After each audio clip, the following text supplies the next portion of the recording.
Ladies and gentlemen, with the bout number 148 kilograms women in the ring B, please into the red corner from India, GITIKA.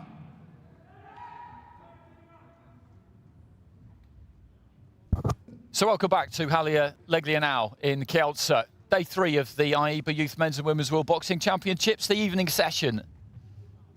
And this is GITIKA of India making her way to ring B, wearing the red. And to the blue corner, please, from Russia, Diana ERMAKOVA. And in the blue corner, boxing for Russia, Diana ERMAKOVA, European Youth Champion from 2020. And the judges of this bout, Jordan, Korea, Israel, Turkey, Slovakia, and the referee from Latvia, Leonid Anevich.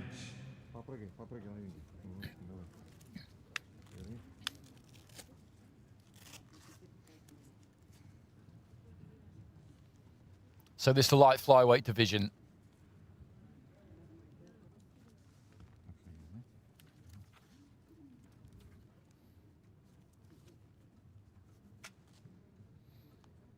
"19 boxers at light fly in the women's section, and these fights in ring B and also over in ring A will complete the lineup for the final 16. Those are our judges.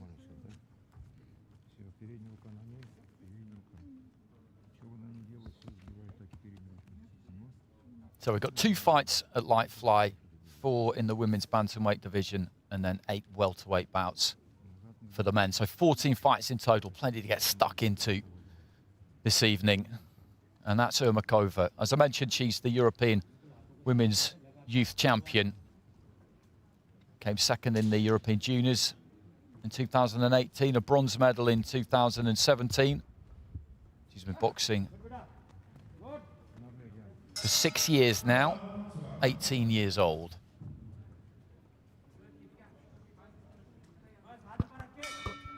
Round 1. So into the first round, GITIKA of India in the red, in the orthodox stance, ERMAKOVA of Russia in the blue, boxing as a southpaw, and GITIKA looking to try and get onto the front foot. That's been the kind of signature approach of Indian fighters I've seen in ring B throughout the course of this championship so far. They've been aggressive, they've been front foot fighters.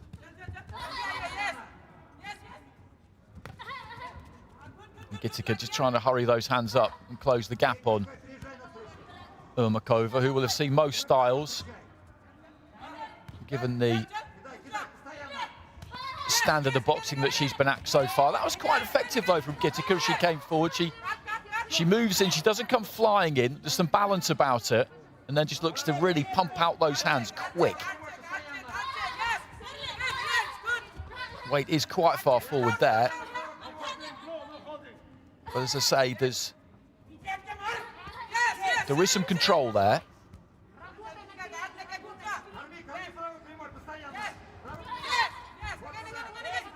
ERMAKOVA doesn't exactly look too flustered by the approach of her opponent. You would have to say that.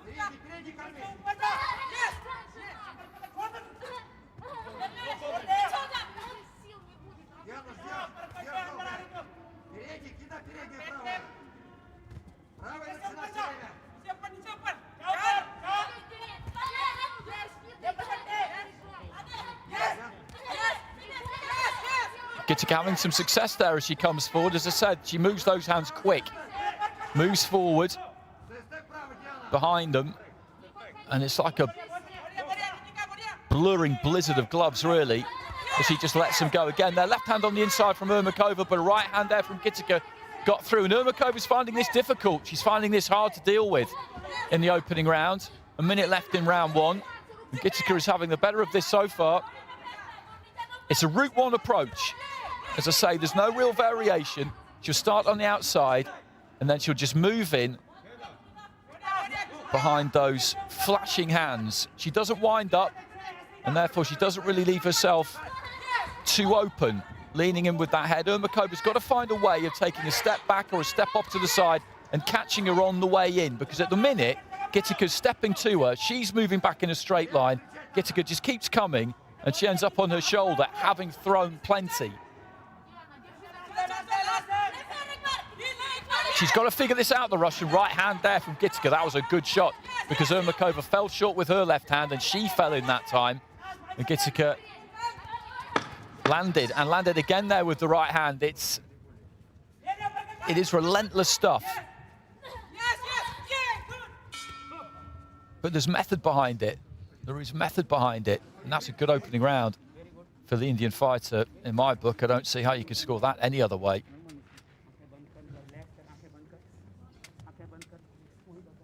From the Haryana region, started boxing back in 2014. 10-9s across the board in her favour. Had to be, had to be.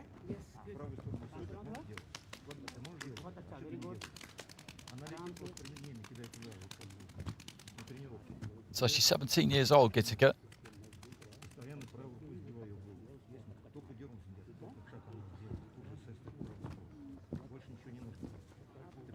Just measuring with that left hand, and then in she comes through that right hand, comes straight in behind it.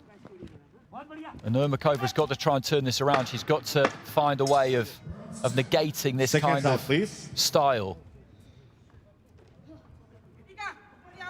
She's got the credentials. She's the European youth champion. Has medalled at European juniors. But again here, right at the start of the round, GITIKA there just picks up exactly where she left off. Comes forward. As I said, there's an economy about this. It's not exactly what you'll find in a lot of coaching manuals, but she moves in with short, quick steps and throws short, quick punches. Her hands really mirroring what her feet are doing beneath her.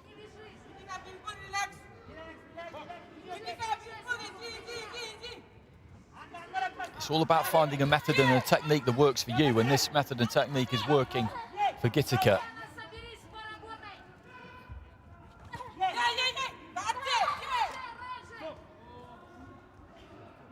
And this is strange stuff from ERMAKOVA. It's almost like she doesn't really want to know, because she doesn't really like the kind of fight that this has been from the beginning, and it's almost like she doesn't kind of want to take part. If she can't find a way to negate this, then she could at least set her feet and give GITIKA something back here. Try and match her for what she's doing. That wouldn't be the route that you would suggest, but at the minute she's just not really doing anything.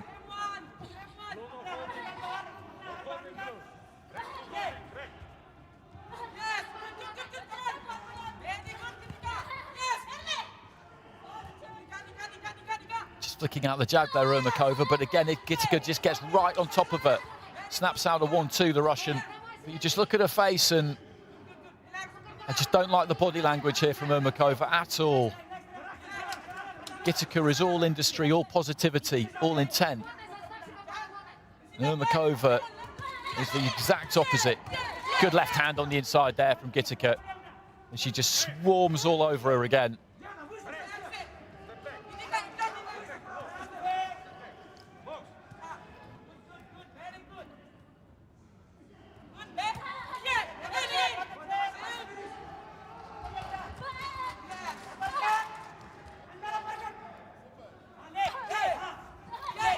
People reckon this would be a good fight. This would be a crucial fight early in the competition when the draw was made. And GITIKA at the minute is just walking away with this.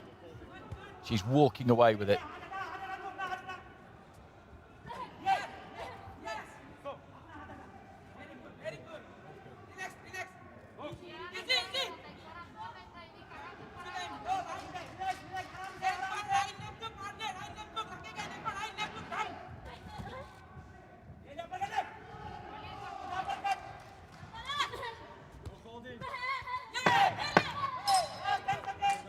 GITIKA again.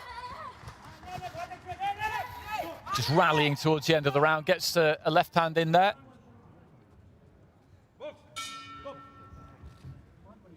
End of the second round, and that's another round in the bag for the red corner.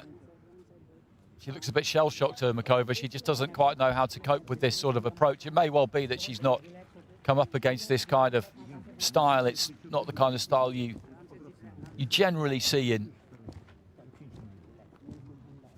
European boxing.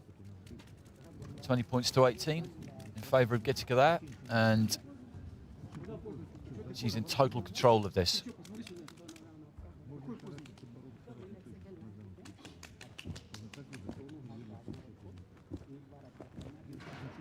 She's just so busy, and as I said, she throws short punches, short, straight punches, comes in with little quick steps, throws fast, Seconds out, please. short shots. Third round.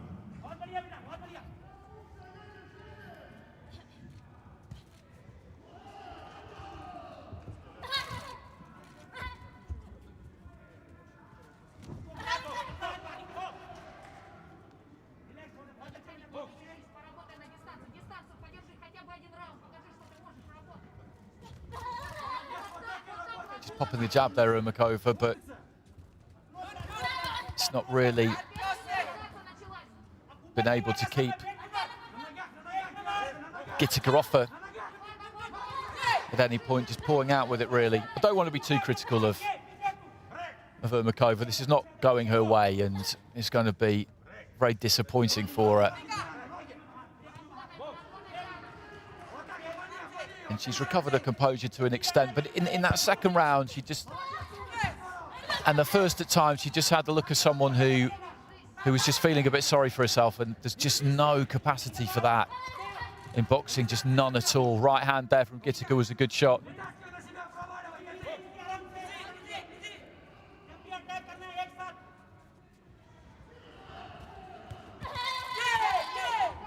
There go those hands again on the inside. She gets into the right range, the right distance, and there is no hesitation, absolutely none. Midway through round 3. That's a nice bit of work there from GITIKA. Decent technique, just took her weight onto the back foot, avoided the punch from ERMAKOVA, sprang back in, countered with the right hand.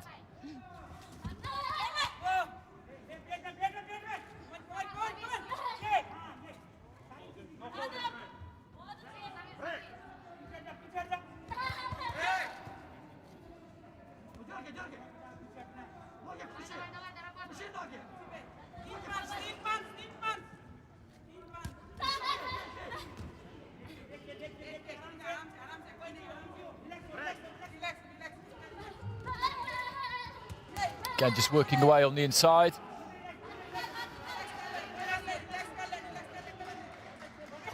And easily fit enough to keep this going for 3 3-minute rounds. And part of the reason for that, as I said, is it's efficient the way she does it. There's no wasted movement here. There's plenty of movement, but none of it is wasted.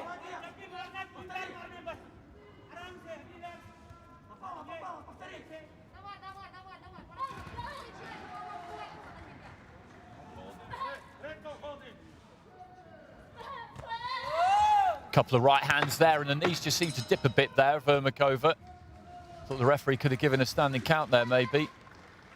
She's just getting roughed up. She's been getting roughed up from the start of the fight, and that's a really good performance. Really good performance from GITIKA, and she'll have swept the board there 3-0 with all 5 judges, I'm sure about that. And she's going to take some beating, because that style, you may know what you're getting, but doing something about it is another story.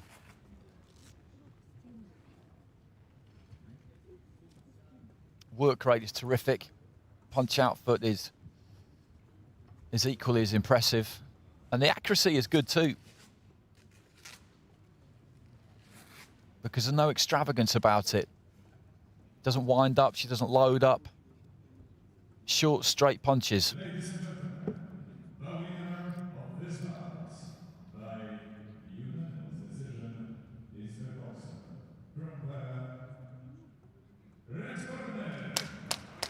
GITIKA gets it. Oh no, that's the announcement from the other ring. Well, this will be a winner from the red corner, but we've jumped the gun slightly. Ladies and gentlemen, and the fight 108 in the ring B. Win by points with unanimous decision. Red corner, GITIKA from India. So GITIKA gets it. India are having a pretty good time in ring B.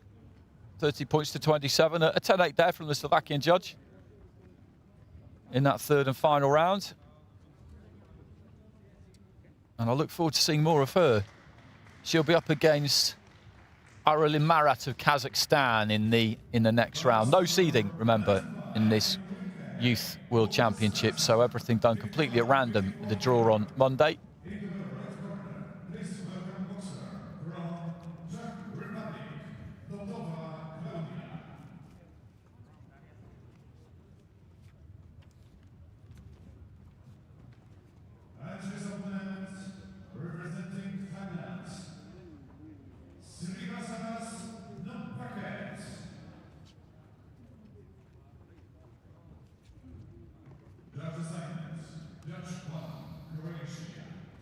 Lots of fights in this evening session. 14 in this ring, and Ron McIntosh has got the same, I think, over in ring A. So plenty of fighters, coaching staff, backstage, finding any space they can just to go through their pre-fight rituals, get themselves mentally, physically to where they need to be before they get into the ring. Now, ladies and gentlemen, Ukraine, Germany, Greece. 109 in the ring B, 48 kilograms women's. Please into the red corner. From Italy, Erika Prisciandaro. Erika Prisciandaro of Italy making her way to the red corner, 2019 European Youth Champion. And European Junior Champion the year before as well, so she's got some serious credentials to her name. Yagmur Baba.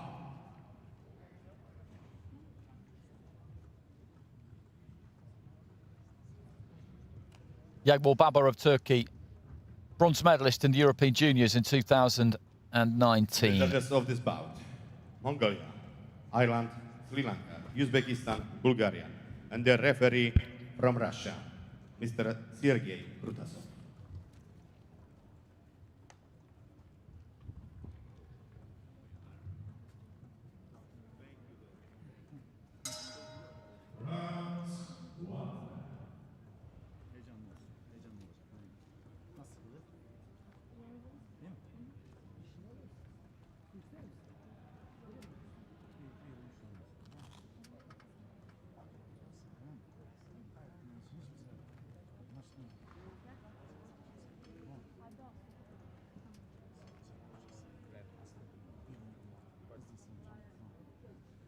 Yagmur Baba of Turkey in the blue corner, Erika Prisciandaro of Italy in the red. Prisciandaro from Puglia. Has had 30 bouts. According to her record, 27, 0-3.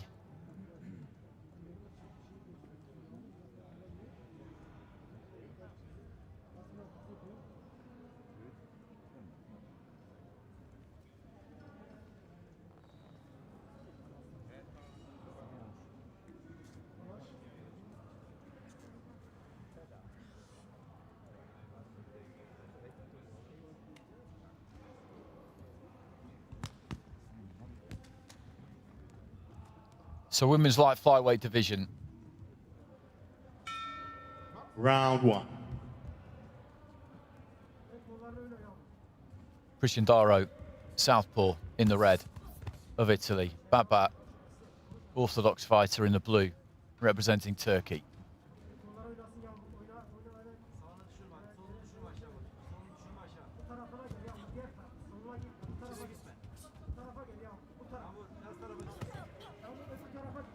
Left hand there, scored for Prisciandaro, got through to the chest.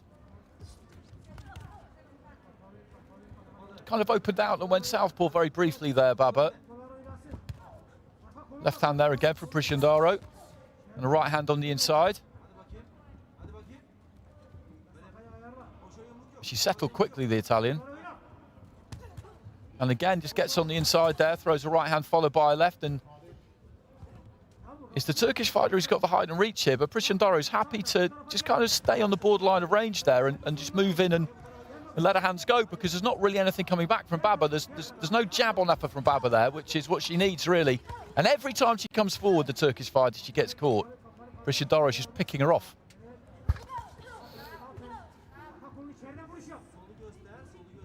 And she's able just to stand almost in range there, Preliminaries, because Baba just doesn't, as I say, really use that jab. She just poked it out there and then looked to throw the right hand, but the right hand was pretty non-committal. It was quite slow. She could see it coming.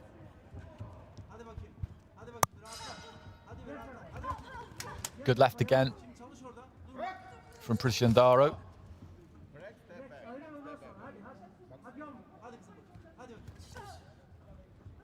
That 1-2's working a treat for her.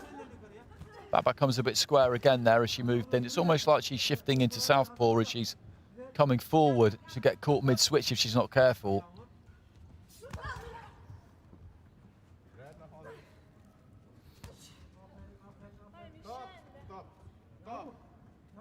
I think she's got a slight issue with the head guard. I think maybe it's slipping down a bit too close to the eyes, because we've seen her 2 or 3 times now just push it up a little bit. And you do not need that as an unwelcome distraction. There's that 1-2 again. And left hand lands. Right hand got through there for Baba, but another left for Preliminaries, and she's heavily outlanded Baba in this opening round so far.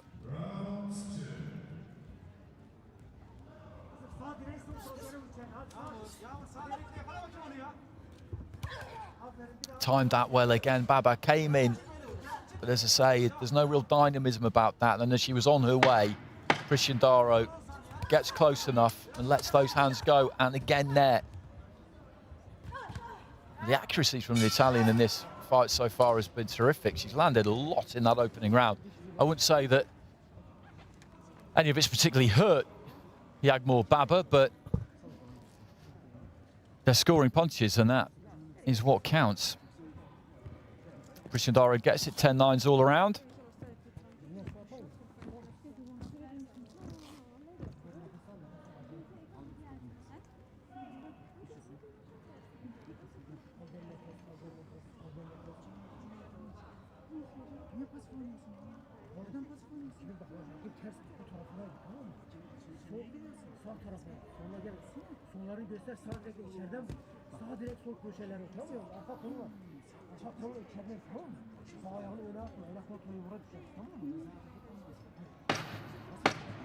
Seconds out. And we saw plenty of that in the opening round. Second round. Baba's got to try and get her jab going. She's got to find a way to keep Preliminaries at bay, but what she's been doing so far is exactly what she did there. She just kind of walks in, walks forward, quite square, and just doesn't really use that height and reach that she's got at all. Good left hand again there from Preliminaries, who's landing that 1-2 once again at will.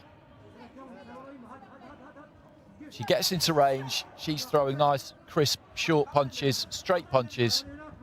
Baba's throwing those hooks. And a straight punch will beat a hook to the target every day of the week. Just poking that lead left hand out, but it's not a jab really from Baba. She's not committing to it. Preliminaries again on the inside there.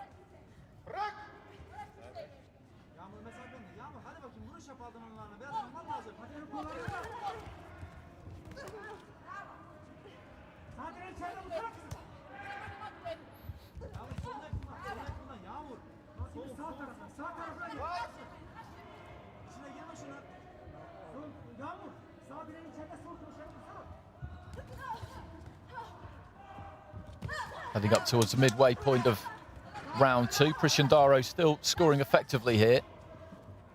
Just maybe a sign that the work rate is dipping slightly from the Italian, who's wearing the red. Baba just wading forward. The technique is just lacking really from the Turkish fighter. When she comes forward, as I've been saying, she walks forward, squares up, stands tall. I don't want to be too critical, but does everything wrong, really.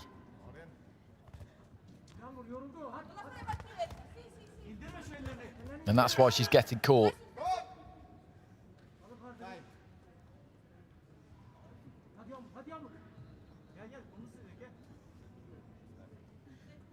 Just a touch of blood coming from the nose. That damage caused by a punch indicated by our referee.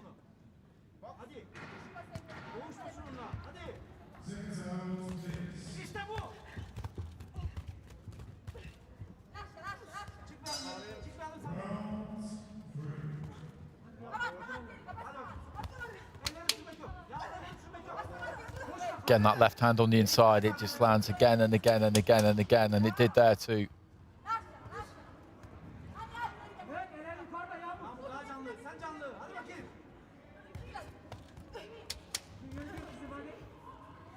She's committed here, Baba, absolutely. She's still swinging, still giving it absolutely everything, but she's just not been able to make any kind of impression on Preliminaries at all.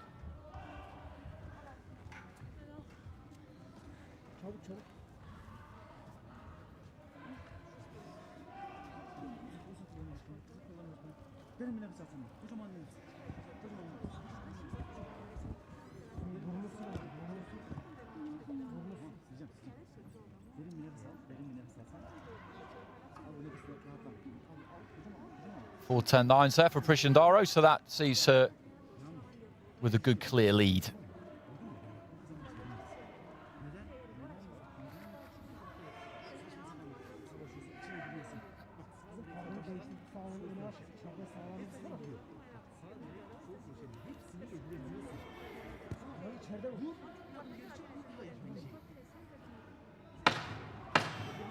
Seconds out, please.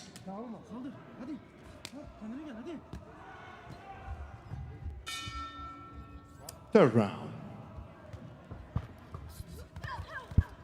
Third and final round between these two. Erika Preliminaries of Italy in the red is 2 points up on 4 of the scorecard. She's dominated this fight so far. Yagmur Baba of Turkey in the blue is working hard. He's putting plenty into this, but there's just been quite a big gulf between the two of them in terms of technique. Good right hand there, though, from Baba. That was better. There's that left again from Preliminaries, though. That has landed on her so many times. She just walked onto it again and again and again, Baba. She just can't really seem to stay out of the way of it. Lead right hand there from Preliminaries.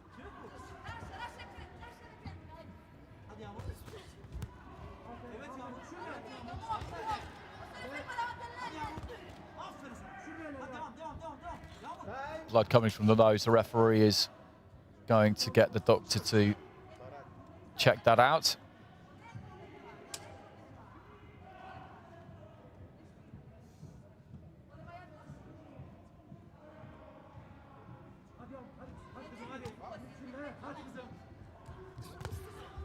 Baba straight back in.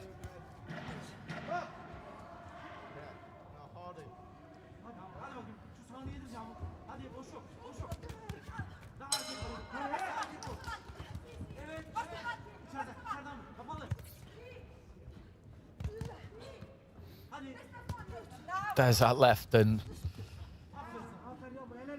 that's just dictated terms right from the very start. And as I said at the beginning, when you've got somebody who's throwing short, straight punches and somebody who's throwing wide, winging punches, the straight punches will always land first.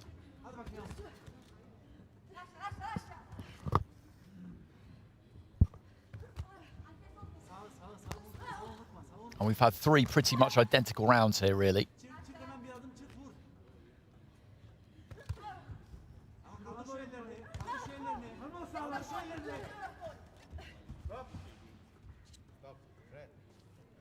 Ladies and gentlemen, the winner of this bout by split decision is the boxer of blue corner,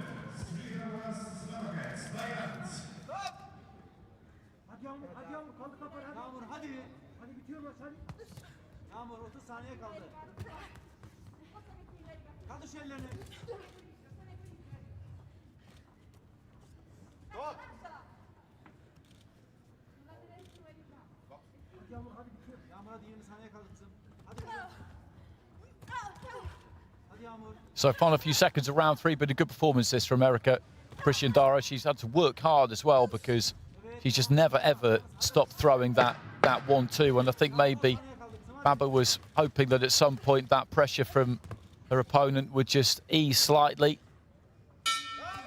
and at that stage she might be able to get into the fight herself, but it never did, and she never could, I'm afraid, for the Turkish fighter in blue. It's a comprehensive win for Erika PRISCIANDARO, former European youth champion, and you can see why. Former European junior champion too. Good fundamentals, good technique, and just a really solid, old-fashioned 1-2. That can take you a long way if you deliver that well, which she does.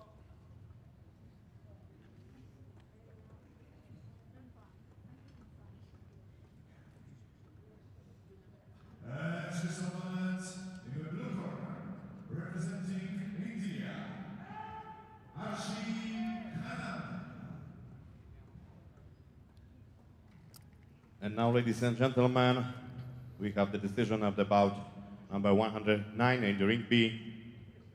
Win on points by unanimous decision. From the red corner, Erika PRISCIANDARO, Italy. So through goes PRISCIANDARO, 3 rounds to 0 with 4 of the judges, 2 rounds to 1 with Bulgarian judge on the end there. It was a comprehensive win from start to finish. And that concludes our 2 light flyweight fights. Just confirmation of those final round scores. And we will now head into the women's bantamweight division.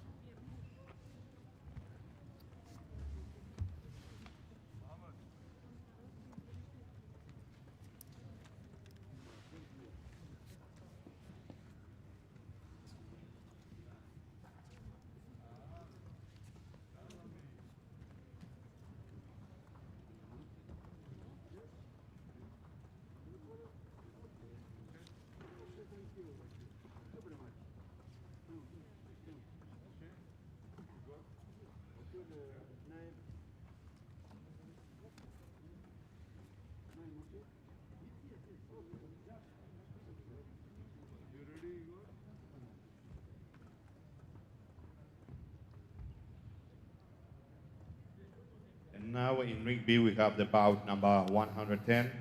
Please into the red corner from Ukraine, Khrystyna LAKIICHUK. As I say, into the bantamweight division, and heading for the red corner from Ukraine is Khrystyna LAKIICHUK, who was maybe a late addition to the Ukraine team.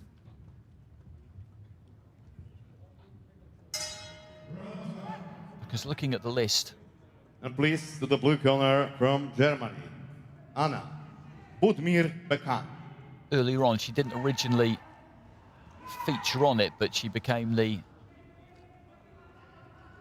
20th, or 19th name rather, to join this Uzbekistan team. And representing Germany, And the judges of this bout, Turkey, Jordania, Latvia, Guatemala, and Armenia. And the referee from Israel, Artur Kurginian. as I was saying, representing Germany, Anna BUDIMIR-BEKAN, who we've seen already. She beat Sabina Jarbo of Hungary by split decision for cards to 1. German national champion.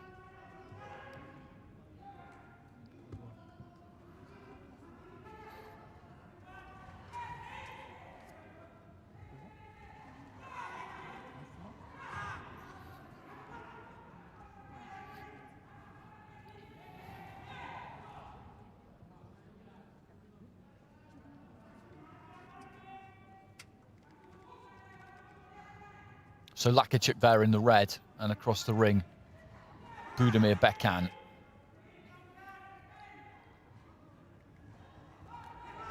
Good performance against Jarbo from BUDIMIR-BEKAN.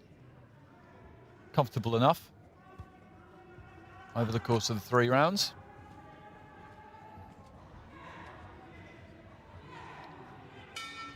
Round 1.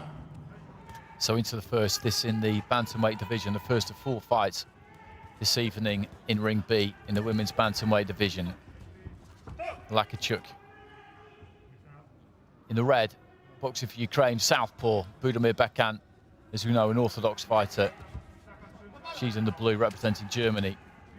When she throws that left hand, LAKIICHUK, she tends to stoop over, lean in with it a bit.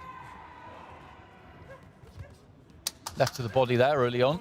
Nice couple of shots on the inside there, though, from BUDIMIR-BEKAN.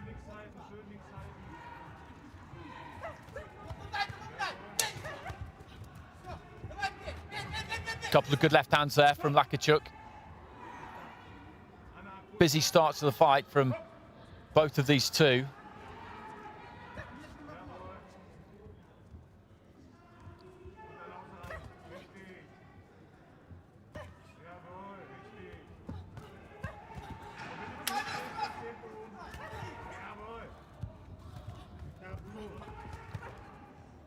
Does walk forward quite open, quite square at times, LAKIICHUK, but she had some success doing it there. Landed a couple of lefts and a right, just short there, and that's an example of what I was talking about. She's just walking in there. As I've said before during the course of commentary today,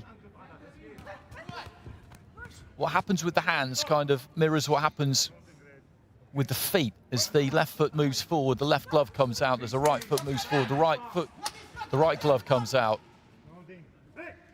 Those feet crossing, it doesn't leave you in a good position. BUDIMIR-BEKAN trying to pick her off, but she's got this kind of awkward, unorthodox style, LAKIICHUK, which is quite difficult to deal with.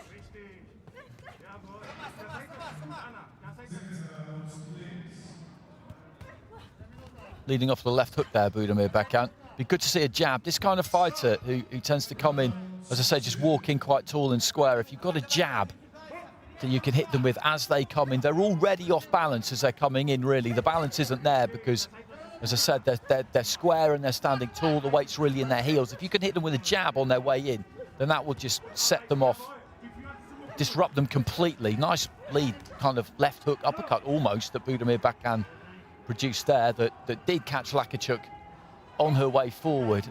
But that's really what she needs to do. If she could get that jab going. Left hand there from LAKIICHUK.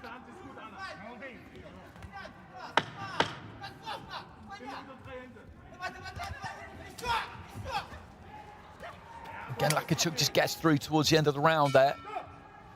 Bell goes.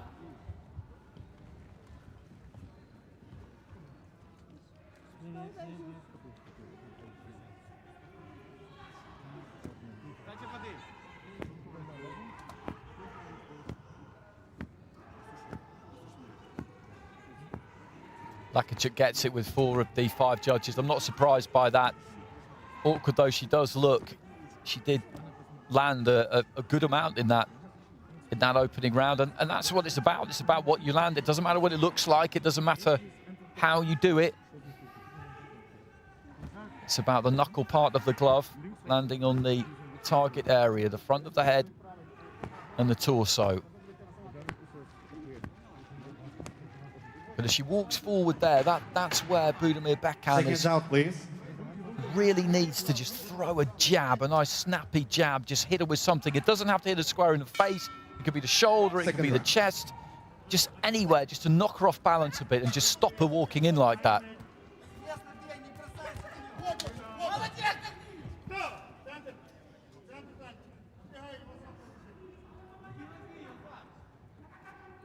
LAKIICHUK of Ukraine in the red. Just a quick reminder of Germany in the blue and BUDIMIR-BEKAN.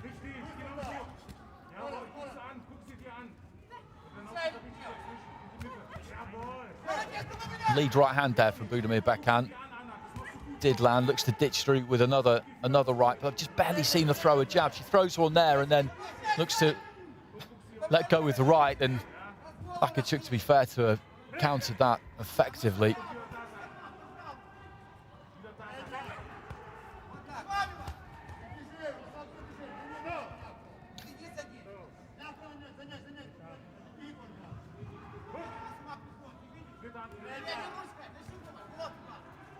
Cheeky little left hand there from LAKIICHUK. Thought BUDIMIR-BEKAN slightly unaware.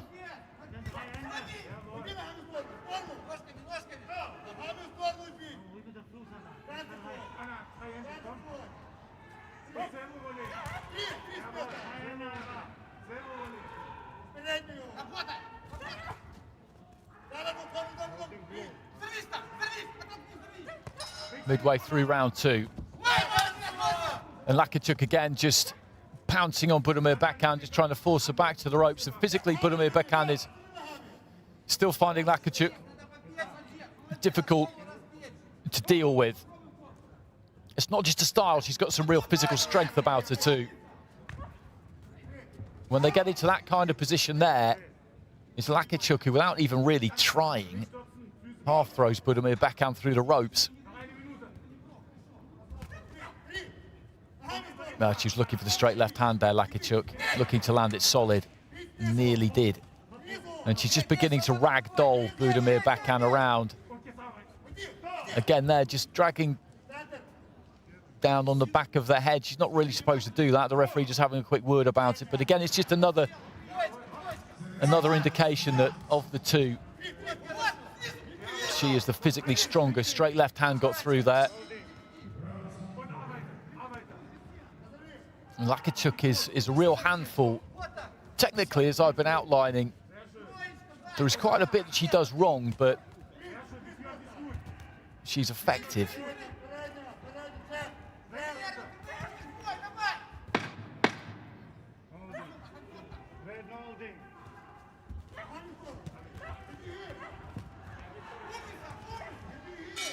And it's interesting, when she feels like she's got a sniff of doing some damage, LAKIICHUK, she's very, very quick to try and get onto her opponent. So 2 rounds down, and the fighter in the red corner is in good shape here.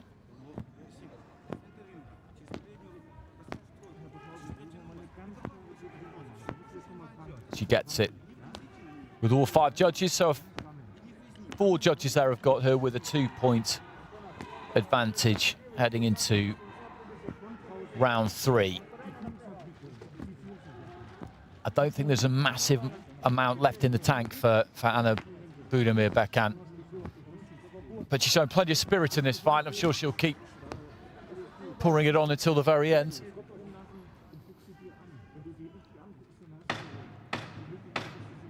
Seconds out, please.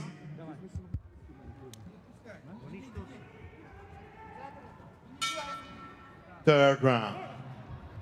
So third and final round here. In the red, we have got Khrystyna LAKIICHUK of Ukraine. In the blue, we've got Anna BUDIMIR-BEKAN of Germany, who got her way past Sabina Szabo of Hungary in the first preliminary round. LAKIICHUK got a bye, so she's fresh.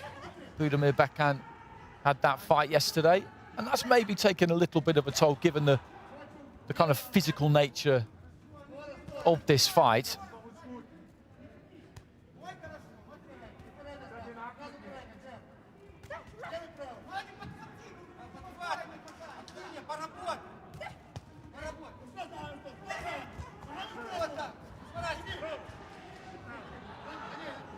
That was better for BUDIMIR-BEKAN. She managed to force LAKIICHUK back to the ropes and landed the right hand, but then as they came off the ropes, it was LAKIICHUK who kind of half threw her across the ring. Nice left to the body there from LAKIICHUK. Not a great deal on it. Good left hand, straight left hand down the middle from the Ukrainian.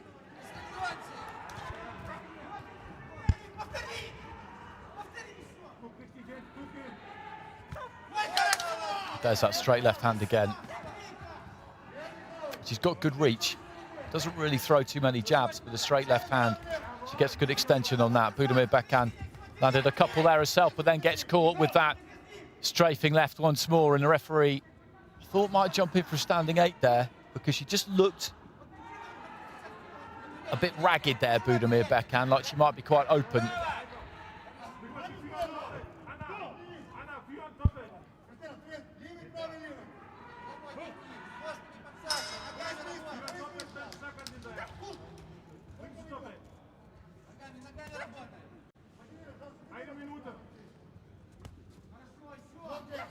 into the final minute.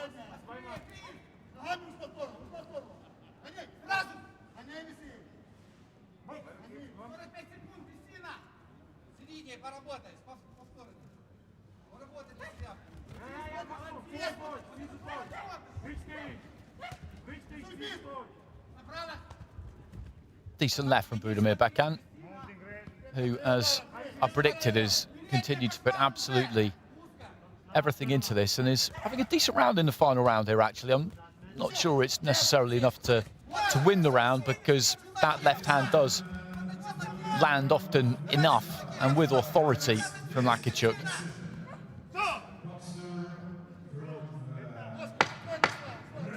But I did wonder if she might run out of steam in the final round here, BUDIMIR-BEKAN, and she could possibly find herself in a bit of trouble, but she hasn't been, because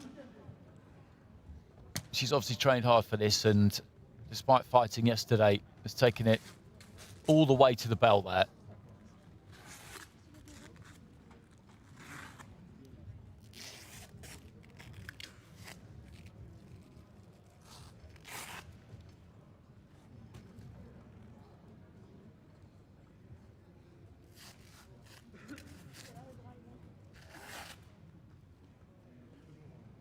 So LAKIICHUK will make her way through to the quarterfinals.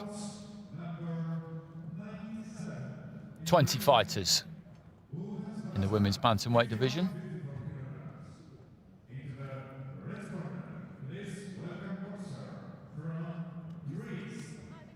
Confusion again.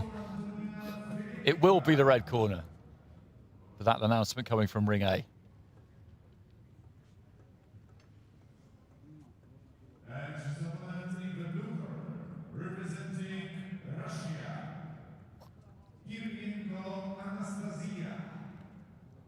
And ladies and gentlemen, in bout number 110, the winner by points with unanimous decision. From the red corner, Khrystyna LAKIICHUK, Ukraine. So LAKIICHUK goes through to the final 8. And a couple of judges there, I think, giving BUDIMIR-BEKAN that final round. 3-0 with 3 judges, 2-1 with the other 2 there. Yunus Nabil going BUDIMIR-BEKAN's way in the final round. And Yasser Sinar, I think, gave that opening round, actually, to BUDIMIR-BEKAN. So 2 rounds to 1 with those 2.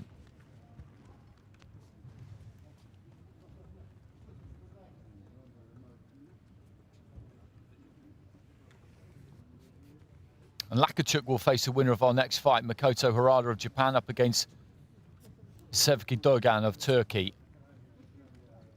Harada, a Japanese youth champion, and Dogan, a Turkish youth champion and junior champion as well, actually.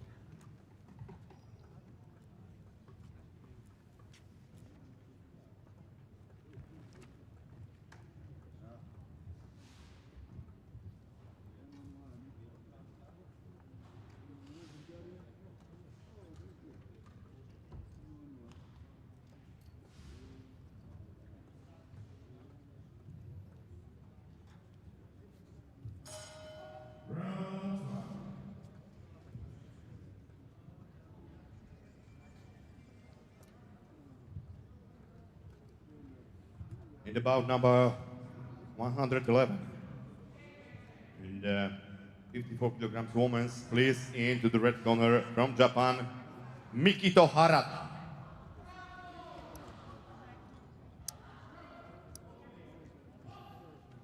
So as mentioned, into the red corner comes Mikoto Harada of Japan, 17 years old.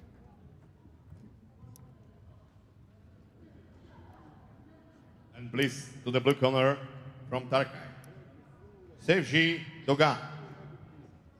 And Sevgi Dogan of Turkey from Antalya in the south of the country. Used to be a kickboxer, has now committed herself to boxing. Junior national champion in 2018. Poland, Slovakia, Korea, Sri Lanka and Uzbekistan. and the referee from Bulgaria, Maria Kavaklieva. And Dogan was youth national champion in 2020 as well. And as we know, LAKIICHUK, Khrystyna LAKIICHUK, awaits the winner of this one in the quarterfinals.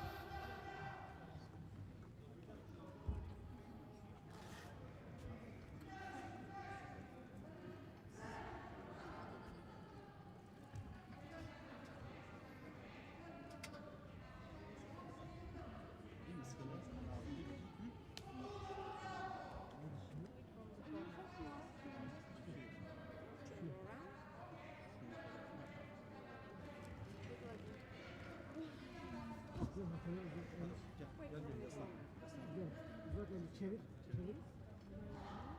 Dön. Thank you.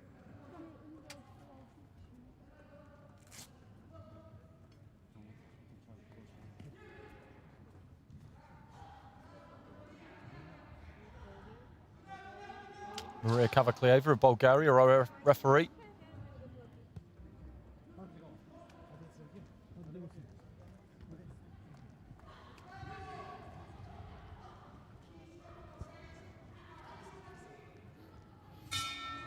Round one. So into the first round, Sevgi Dogan of Turkey in the blue and Mikoto Harada of Japan in the red, both of these two southpaws. Quick start, heads almost clashing together on the inside there as both of these pair look to try and step in and let their hands go. Left to the body there from Harada, I think kind of half landed.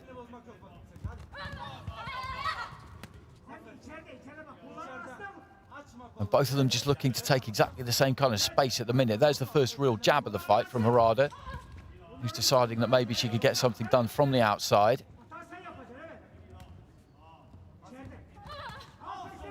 Just about got there with the left hand there, Dogan. Didn't look likely. Right hand on the inside from Harada. Dogan's going to look to step in and just let her hands go as quick as she can, as many times as she can on the inside. There was a good left hand, though. That was a really well-timed left hand from Dogan. He throws that one too well, actually. I did her a disservice a few seconds ago. She's got a bit more about her than maybe I thought. Kind of wide swinging left hand that time. And of the two, she looks to have the tools to keep this one on the outside more than Harada.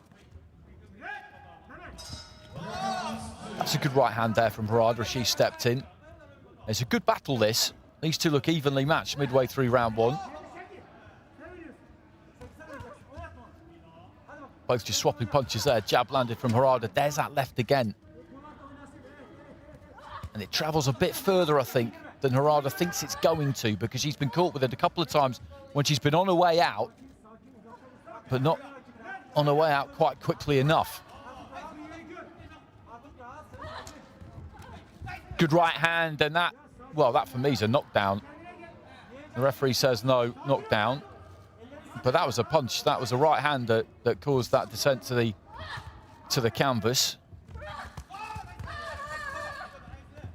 But just a reminder that in AIBA boxing, a knockdown does not result in any kind of point deduction. Like in professional boxing, if you knock your opponent down in the pro ring, then you will almost certainly win that round 10-8, pretty much regardless of what happens in the rest of the round. That is not how it works here. So any kind of knockdown, any kind of standing count in and of itself does not bring any mandatory reward, if you like. It's all about interpreting dominance for the judges at ringside. So you can get knocked down, you can suffer a flash knockdown and still go on to win the round. That's perfectly possible.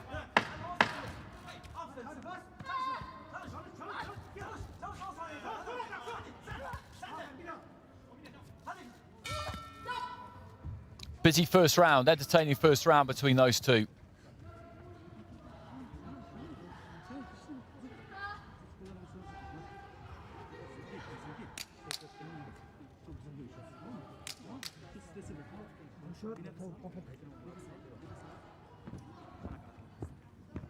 There's the scores. And Dogan taking it with 4 of the 5 judges. Radoslav Simon of Slovakia going for Harada. And it was that left hand really, I think, that did the damage for Dogan. I thought Harada rallied pretty well towards the end of the round there. But it's Dogan who's got it in that opening round, and I wouldn't especially argue with that. Seconds out, please. There's that right hand. There's no doubt that that was a punch. That was a well-delivered punch that put her down, and that should have been signaled as a knockdown.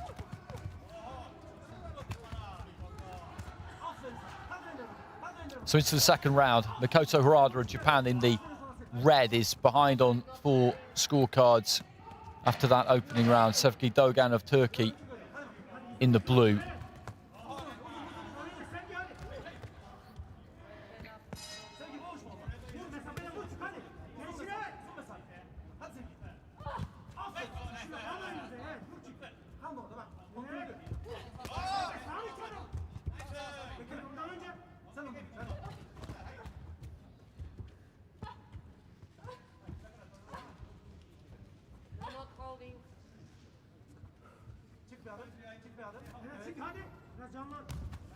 Good jab there from Harada. Dogan looking for that 1-2, looking for that left hand. And again, catches Harada with it that time.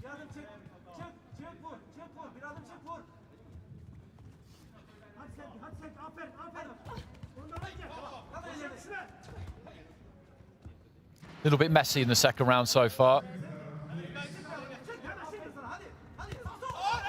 Right hand from Harada as the left hand of Dogan just slipped over her head.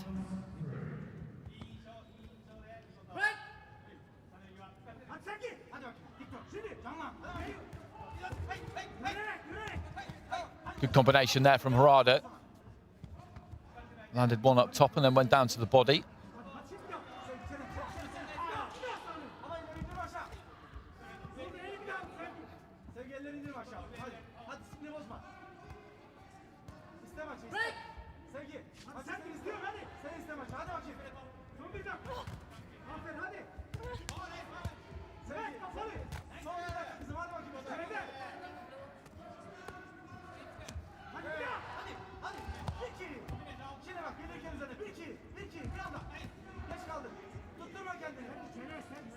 Both of them in this round at times have just got slightly too close. Harada needs to get closer because she hasn't quite got the height and reach that her opponent has got. Good left hand there from Harada, got the distance exactly right there. And looks for the right into the body as well. And Dogan just beginning to look a little bit weary towards the end of round 2, possibly. It's been a tough fight, this. A lot of punches thrown by both of these two. The tempo's been high from the beginning. We'll have to see how the judges score this second round. Harada needs it, of course, and if she gets it, then it'll be set up nicely for that third and final round. Good left hand there, though, at the end of the round from Dogan, and then she walks onto one herself, right on the bell. So the scoring of this one absolutely critical. Plonks herself down on the stool there between rounds, Dogan. And Harada has got it for 4 of the judges, so that's interesting. It's 1 apiece. And the other 3 are drawn.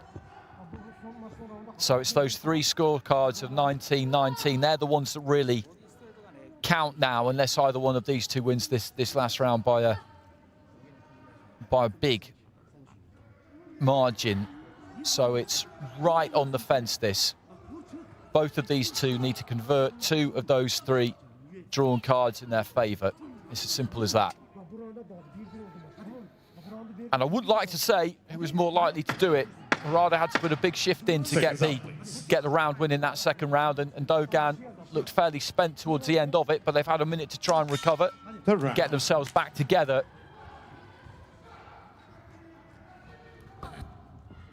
So third and final round, Mikoto Harada of Japan in the red, Sevgi Dogan of Turkey in the blue.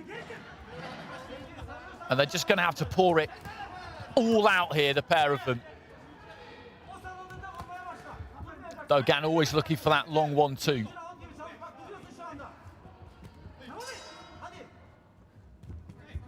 Harada just doesn't quite get there with her jab left hand. And nor does Dogan, and she's countered neatly there by Harada.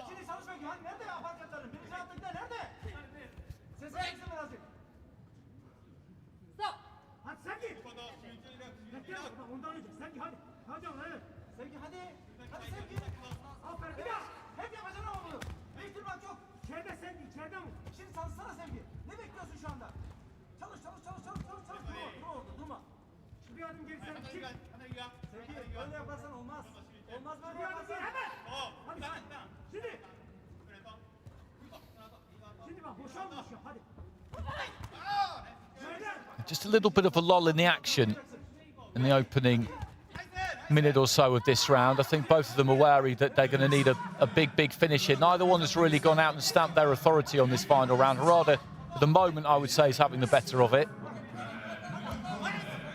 Decent jab there from Harada. Looking for the 1-2 again, and Dogan just walks onto a stiff right hand there from the Japanese fighter, who's edged away in front in this third and final round.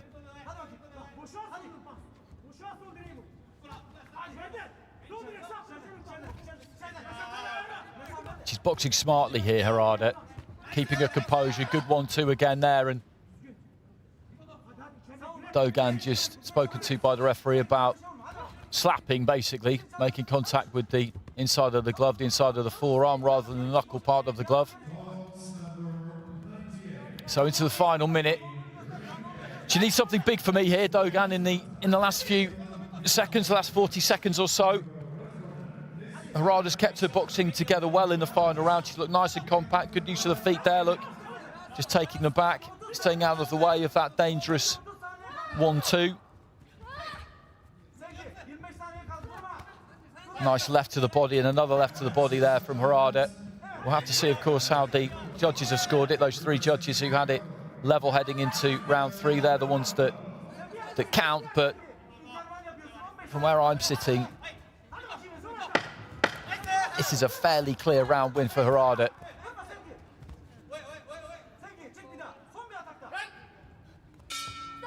There goes the bell.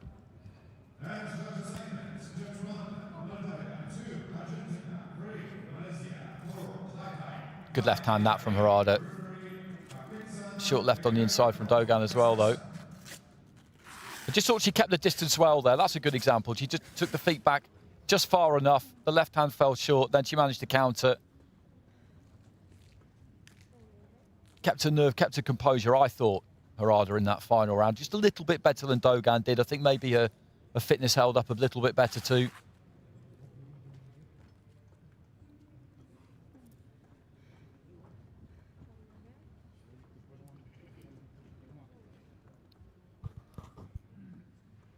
Ladies and gentlemen, we have the results of bout number 111 in the ring B. Win by points with split decision. From blue corner, Sevgi, Dogan, Tarkai. Dogan gets it. Dogan gets it to go through in that final round. Be interesting to see those final round scores. Two cards we know were 20 points to 18 in either direction, one in favour of Harada, one in favour of Dogan, and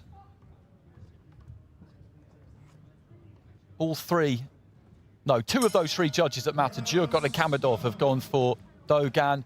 Kim Jong-jin has gone for Mikoto Harada, which is where I was, but it was a close fight. As I said, it was a close fight, a close final round, and that is the kind of splittest, if you like, of split decisions, because, as I said, you had those three cards that it came down to. They both needed to convert two of them, and it was Dogan who managed to do that.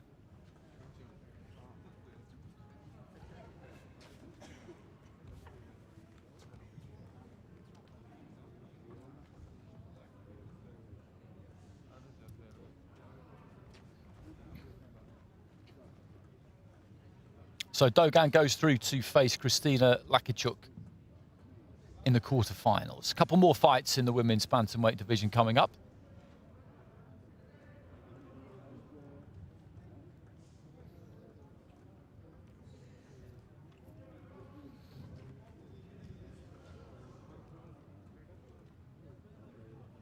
In bout 112 in the ring B in women's 54 kilograms, please into the red corner from France, Zoe FRA. So into the red corner, here comes Zoe COUVERCELLE. From the same club, actually, as Thelin Grossi, who we've seen box really well in this competition so far. French junior champion in 2019. His sister's also a fighter. And please to the blue corner from Kazakhstan, Aishagul YELEUBAYEVA. And from Kazakhstan, Aishagul YELEUBAYEVA. Youth champion, junior champion in Kazakhstan over the last few years. And the judges of this bout, Israel, Turkey, Ireland, Mongolia, and Guatemala. And the referee from Korea, Kim Yong-in.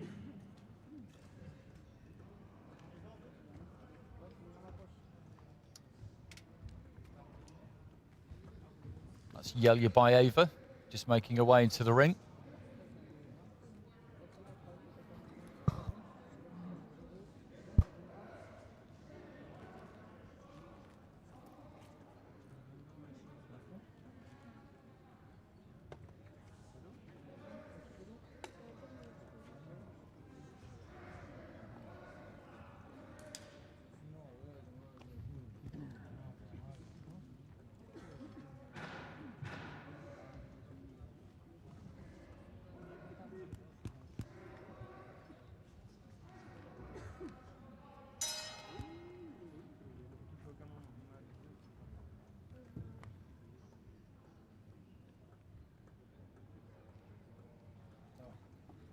Both of these two, 17 years old. YELEUBAYEVA will turn 18 on finals day, actually. That's interesting. Next Friday, the 23rd of April. So I'm sure she'll be very much hoping she celebrates that 18th birthday with a gold medal. Round one. So into the first, COUVERCELLE of France in the red, YELEUBAYEVA of Kazakhstan in the blue, and YELEUBAYEVA aggressive from the start there, landed an overhand right almost straight away. Physically, there's a big difference between these two. They hardly look in the same weight division, to be honest, when you see them in the ring there.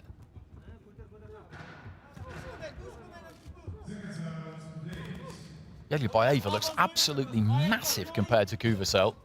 And she's catching her with that right hand. She's caught her with it 3-4 times already. She's got to get out of the way of that COUVERCELLE.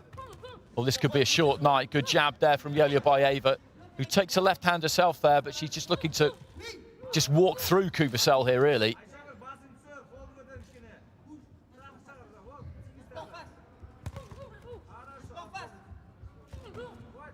Strong right hand again there from the Kazakh.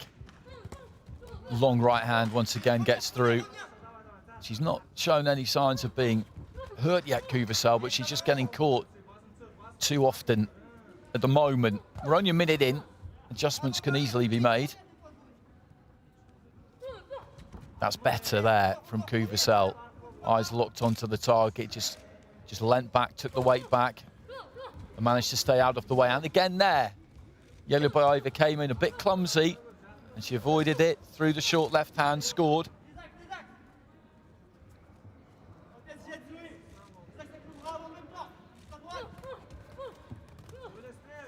And you just get the feeling that COUVERCELLE here is she's getting to grips with YELEUBAYEVA, who had a lot of joy in the first 30, 40 seconds, just piling forward. Lands the right hand there, just as I say that COUVERCELLE's getting to grips with things and gets a standing count. But she's definitely showing signs, the French fighter, that she's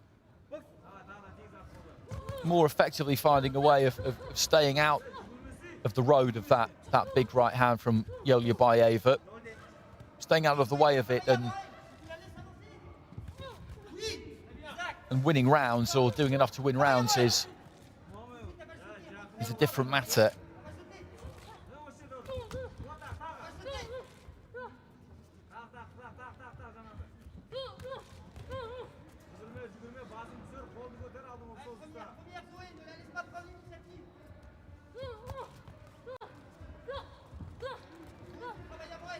Right hand gets through again there. COUVERCELLE was backpedaling stiff left catches the French fighter as she comes forward. YELEUBAYEVA doesn't spend too long on the outside. It's pretty swift on her part, the way she just moves in and lets that jab right hand go. That's what she's always looking for. Good jab there, though, from COUVERCELLE. Just timed YELEUBAYEVA on the way in. And that was a very, very busy opening round. YELEUBAYEVA got off to a flying start. She maybe caught COUVERCELLE slightly cold. She just jumped on her, really.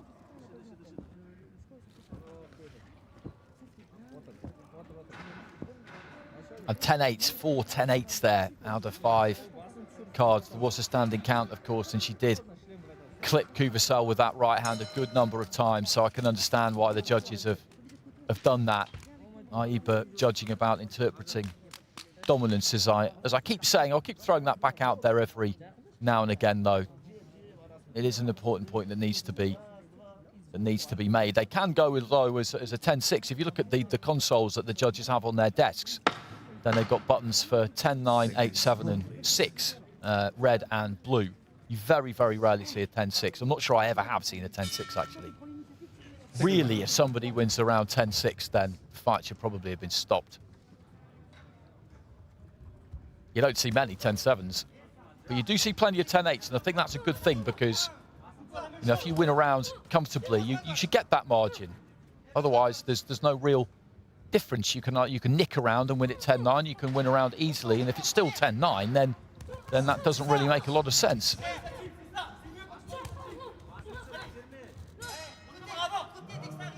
And again, YELEUBAYEVA just comes out strong at the start of round 2.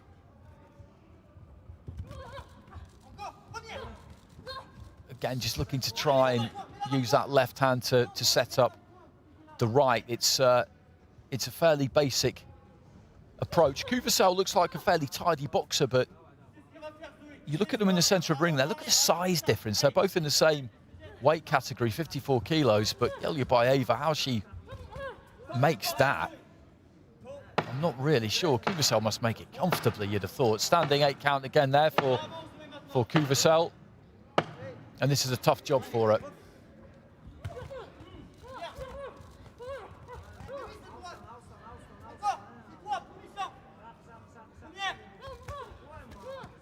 Just cuffing with that right hand again. COUVERCELLE always looking to try and fight back. And she's never actually looked hurt by that right hand.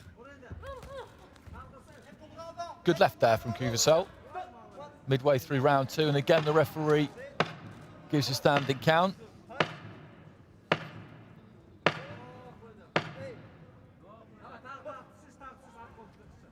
Too many more of them, maybe just one more of them, and I think he might stop this.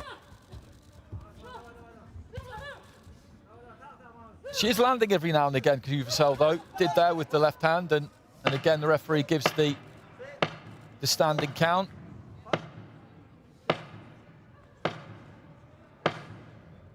And he stops it. And he stops it. And that was always on the cards, as I say. If you're going to give 3 standing counts within the course of a round, it doesn't mean you have to stop it. There's no hard and fast rule about that. Everything is at the referee's discretion, but that was heading one way and one way only. There were 4 10-8s in that first round. But I wouldn't describe COUVERCELLE as really outclassed there, because she does look like a decent fighter, but it's just outgunned. You look at the size difference between the two of them, and it's huge. Nothing untoward about it. They're both boxing in the same weight division, but when you look at them, look at them now when they stand together, centre ring. They look like different weight divisions.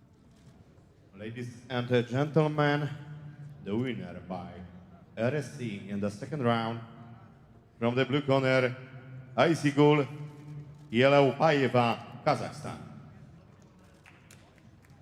So YELEUBAYEVA goes through safely by RSC in the second round. Referee stop contest.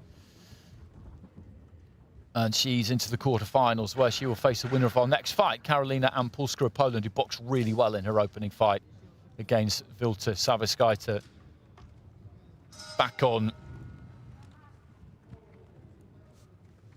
Tuesday, that was, I think.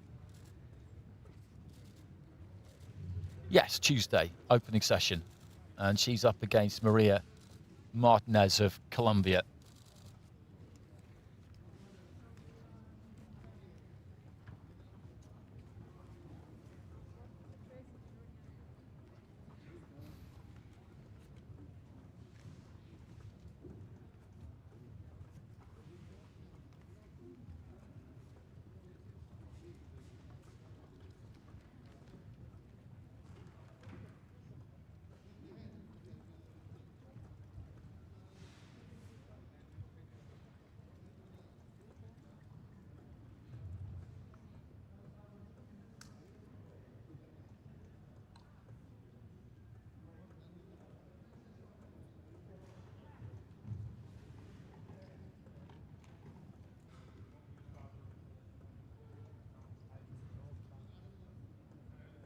Ladies and gentlemen, the winner of this bout by unanimous decision is the boxer from the red corner, Irina Belarus.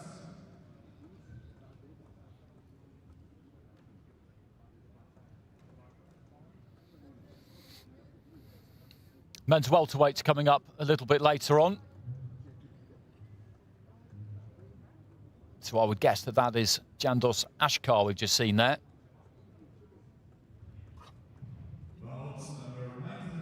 Welterweight, always one of the more interesting divisions. It's the most populated division in the men's section in this youth world championships.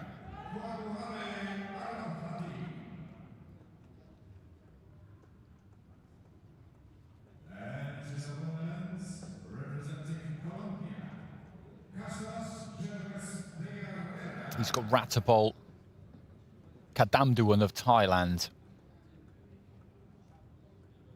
Ladies and gentlemen, about number 113 in the ring B, 54 kilograms women's. Please into the red corner from Poland, Karolina AMPULSKA. Round of applause for AMPULSKA, home fighter, of course, and she performed really well against Savitskaita of Lithuania in the first preliminary round, stopping her towards the end of the second round, the referee stepping in and deciding enough was enough there. Colombia, Maria Martinez HENAO. And from Colombia, Maria Martinez HENAO.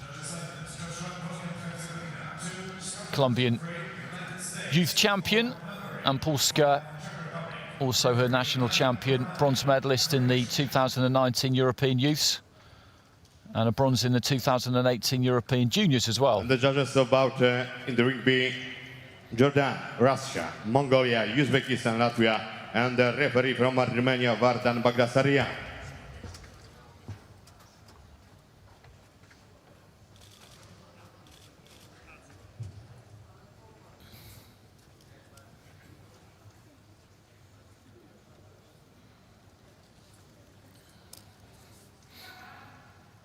AMPULSKA in that red corner, coaching staff with the Polska t-shirts, and Maria Martinez HENAO of Colombia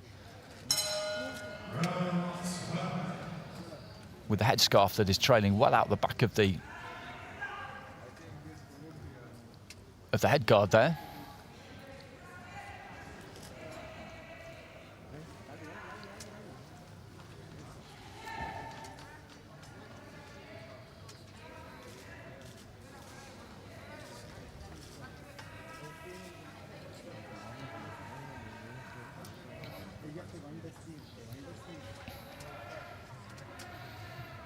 Face to face, good stare off. Always a fan of that.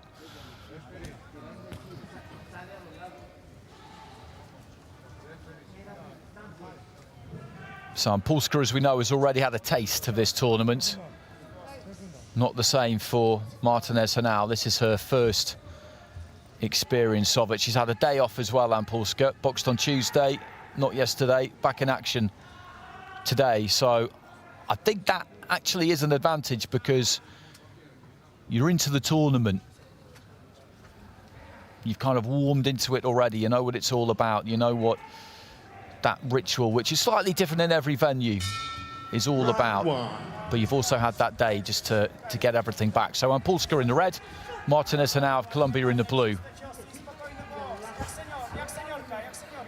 Well short there with the 1-2 Martinez HENAO a couple of times, and AMPULSKA looking to try and work away to the body there and just turn Martinez HENAO, and that was, I thought that was a good bit of work actually. The referee just having a word.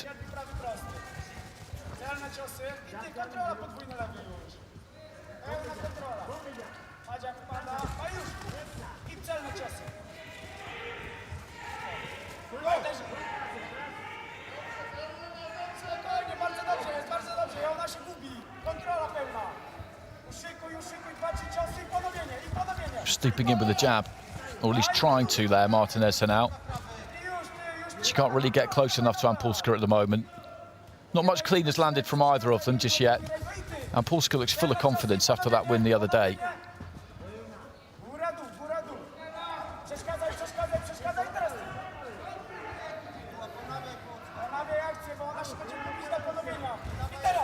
Looking for that right hand again, Martinez HENAO. She commits to it, but she's been short with it, quite a long way short with it most of the time so far.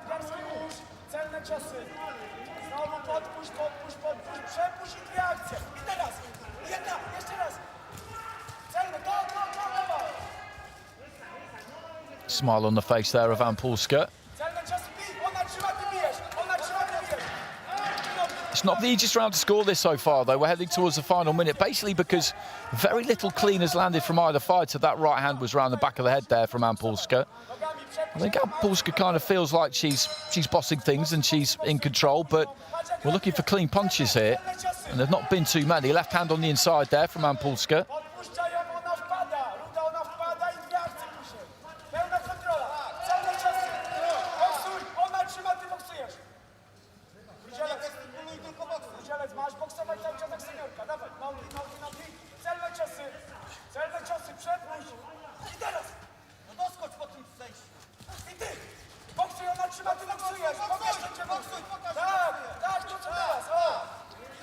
Just working to the body there, AMPULSKA. Just rattling that ribcage a bit, or trying to, into the final 30 seconds of round one. A little bit careless there, AMPULSKA. As she came forward, just kind of walked in.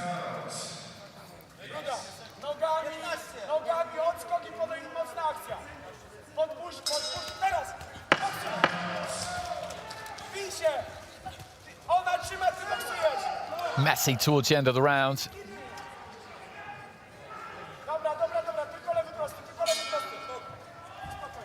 So the bell goes. As I said, there wasn't a great deal clean landed by either one of them, really. The look of it, the kind of dynamic of it, was that AMPULSKA was more the boss in there. And according to AIBA scoring criteria, if you can't separate on clean punches, then you'll look for tactical and technical superiority. And AMPULSKA gets the round win, which is, having watched that first round, that's what you would expect. But as these highlights kind of show, no one really got through with an awful lot of clean punching, and that's first and foremost what everybody's looking for. Seconds out, please. But as I say, if you don't have that, then you are looking at things like who looks like they're controlling the fight, who looks like they're dictating terms, even if no one's really landing that much. Also, who's on the front foot, who's looking to be proactive and make things happen. Into the second round, AMPULSKA of Poland in the red, Maria Martinez HENAO of Colombia in the blue. So she's up against it, Martinez HENAO. If you drop the first round in a 3-round fight, then it's a problem. Left hand followed by right there from Martinez HENAO, but AMPULSKA kind of walks through that. Jab to the body. That little faint smile never too far away from AMPULSKA's face.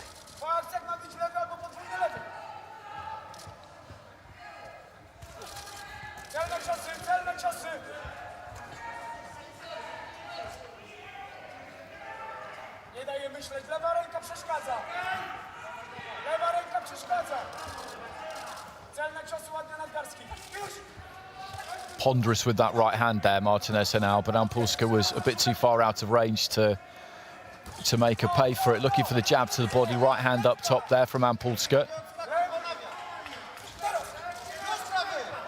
Little shake of the head there from AMPULSKA. She looks like she enjoys every second of it in there. And just shoulders her off a little bit there, Martinez HENAO. The referee didn't seem to notice that. You're not supposed to do that. She kind of looks, AMPULSKA, like she feels like she could walk through Martinez HENAO. She hasn't quite managed to do it yet. She did lead off with a good left uppercut a few seconds ago, which did clip the chin of the fighter in blue.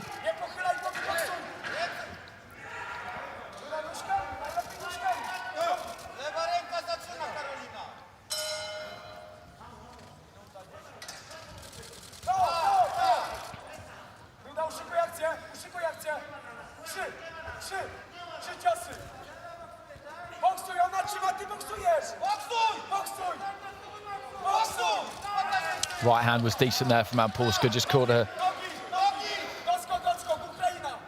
Martinez HENAO around the side of the head as she was already slightly off balance. The second round's been pretty similar to the first, really. Quite messy.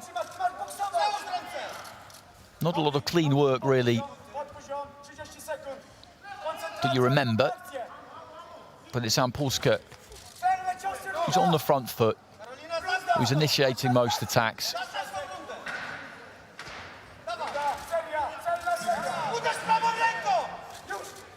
And who just looks like the more dominant force in the fight. Good right hand there, and she's having a strong finish to the round as well. Those are two good clean punches right towards the end of the round. Just to put a stamp on this one, I think.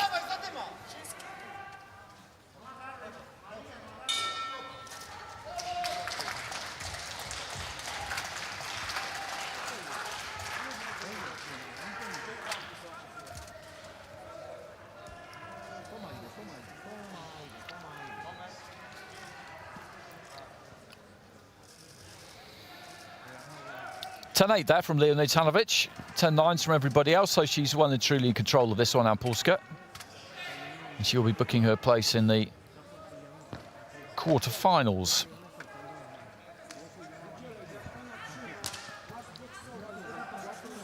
Good break between now and the quarterfinals, actually.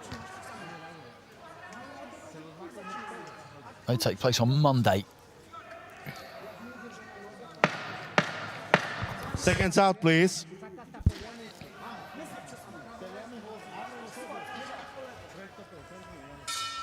Third round.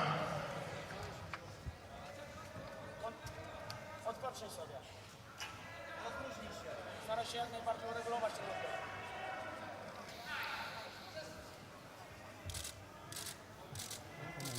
Skoncentruj się. I think they're just fixing that quite long headscarf at the back of the headguard there that I mentioned at the start of the fight. So into this third and final round, Karolina AMPULSKA of Poland in control of this one. She's in the red. Maria Martinez HENAO of Colombia in the blue.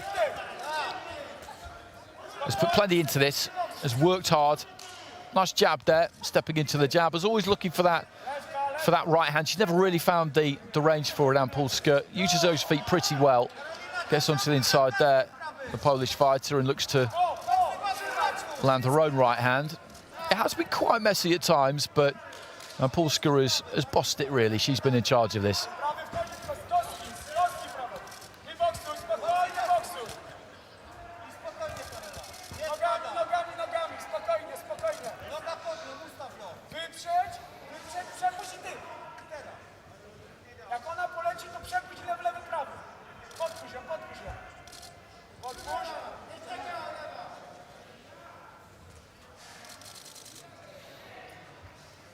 So what's the issue this time? It's a shoelace. It's a shoelace on those rather striking pair of boots that Martinez HENAO has got on.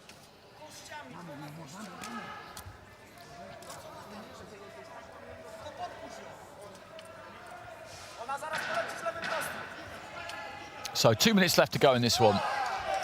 Women's bantamweight division. Ciągaj na prawą rękę, lewy, lewo. Luźny lewy, wymuszaj jej lewą rękę i prawy. Wymusz prawą rękę, wymusz lewą rękę jej. I teraz. Again, just looking for that right hand. She puts plenty into it when she throws it, but she's just never been close enough to land it. Ruda, nie pajacuj, tylko masz boksować. Wciągnij ją znowu na prawą rękę, ona poleci. Wymusz lewą ręką, swoją lewą. I teraz. Celnie ten prawy. I znowu. Wymusz. Right hand on the inside there from AMPULSKA. Zakrok albo wciągnięcie kątowe. Lewy i wciągnij. Wymusz lewym. Pyknij sobie lewym. And she's won this with a bit to spare. I don't think she's had to empty the tank here, really. As I said, a good rest between now and her quarter-final, and then the quarter-finals is when it really dawns on a fighter that they're touching distance away. If you win the quarter-final, then you are guaranteed a bronze medal, of course. Good right cross there from AMPULSKA. Just clipped the chin of MARTINEZ HENAO, who's run out of ideas a bit here. She's tried hard in this fight. Good right hand there again from AMPULSKA. Już lewka. Poprawia kasa, ty wskakujesz. Ruda, jeszcze jakiś prawy, dawaj. Ciągnij na prawy, patrz jaką ma rękę. Lewy, prawy się. Czujna. Zaznacz jeszcze prawy. Zaznacz ten prawy.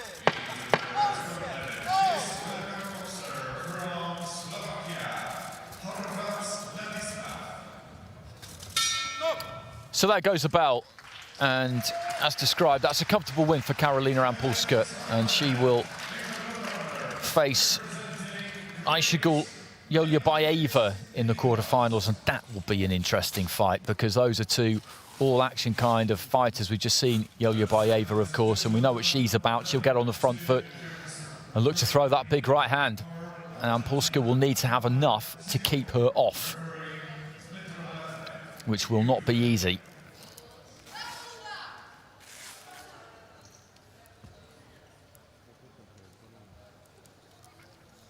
But she's quite open, YELEUBAYEVA, as she comes forward, so if she can find the accuracy, find the snap in the punches, then no, she's definitely Ladies and beatable. gentlemen, in the bout number 130, in the ring B, in the women's 54 kilograms, win by points with unanimous decision.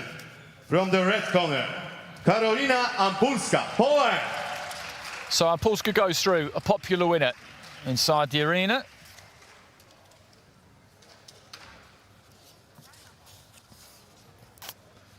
Taking all three rounds with all three judges. And a 10-8 in there for the final round for Sergei Khrystyna. There was a 10-8 in the opening round for Leonid Hanovic. And AMPULSKA, as I said, can rest up for a few days now, and then she'll be back on Monday, boxing for a medal, essentially. Now we'll go into the men's welterweight division as we just see some highlights of that last contest.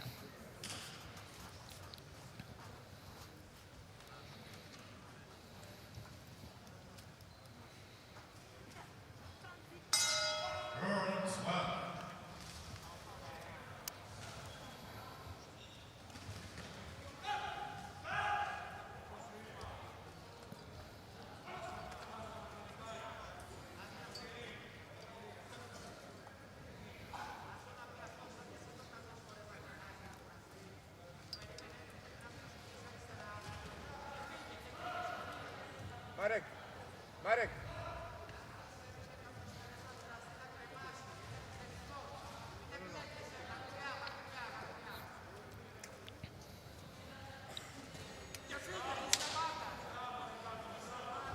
So, ladies and gentlemen, now we have the bout number 114 in the ring B, a men's 69 kilograms. Please, into the red corner from Iran, Farhad MORADI ATASHGAH.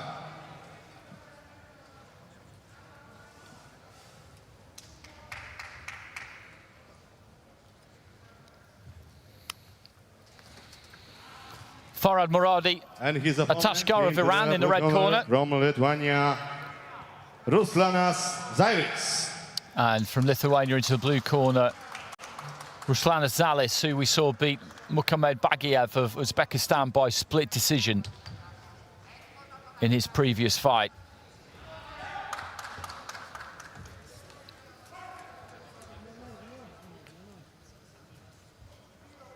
ATASHGAH got a bye.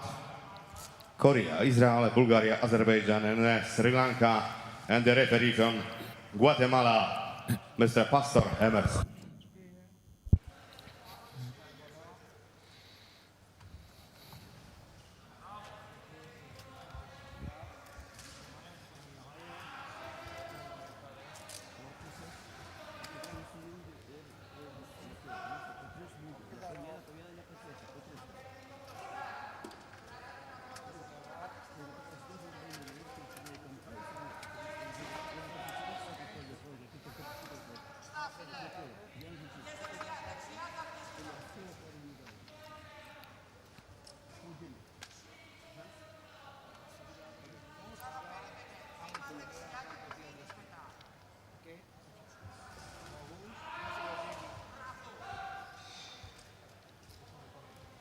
So ATASHGAH of Iran in the red there, Ruslanas Zairis of Lithuania in the blue.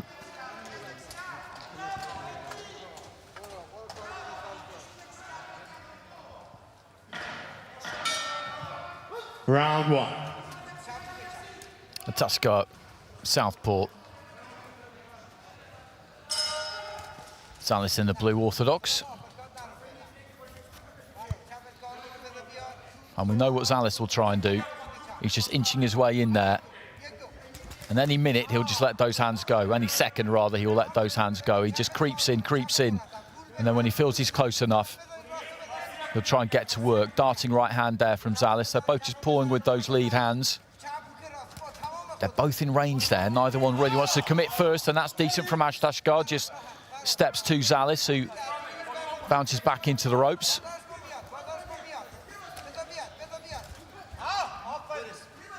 Nice long left hand there again from ATASHGAH.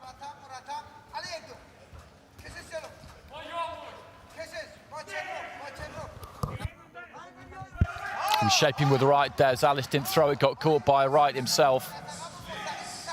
He's just taking a little bit too long to let his hands go here, Zairis, because he's creeping, and then doesn't really punch. And then when he doesn't, ATASHGAH thinks, well, if you won't, I will. And 2 or 3 times he's done so to good effect.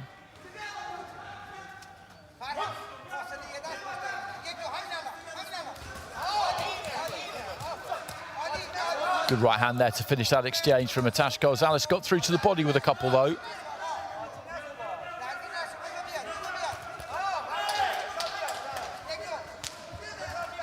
Zairis being made to look a bit clumsy by ATASHGAH in this opening round so far. He is quite crude in his approach, the Lithuanian. I think that's fair to say. Good 1-2 there from ATASHGAH. He needs that snap. We've seen quite a few fights today in Ring B where there's been a come-forward fighter. There's been a fighter in the other corner with a height advantage, with a reach advantage, and they just haven't used it. They haven't had that stiff jab, that sharp 1-2, and they've not been able to keep the front foot fighter off them. ATASHGAH looks like he does have that. And when Zairis comes forward, he'll just crack him with the jab, try and crack him with that southpaw left hand, stop him in his tracks. You have to have that against a fighter like this, really. Left to the body there from ATASHGAH. And Zairis just keeps coming forward. He will keep coming forward all night. Left to the pit of the stomach there from ATASHGAH. And Zairis turned southpaw there. Threw a decent southpaw jab too. Final 10 seconds of round one. Zairis back to orthodox. Long left hand there from ATASHGAH. Didn't quite get there. End of the first.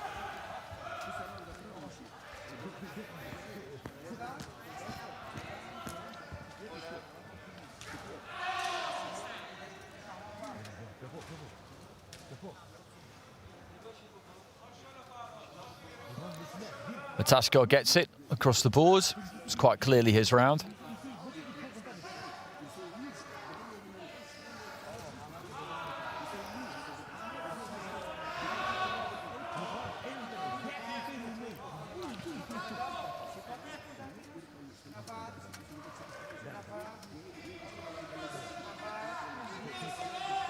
Good to see him using that jab left hand. As I say, he's got that little bit of fight. Not much on Zales, but stylistically, he's got that in his armory. And that's what you need when you've got somebody coming in on you all the time, walking in on you. You've got to give them something that stops them in their tracks.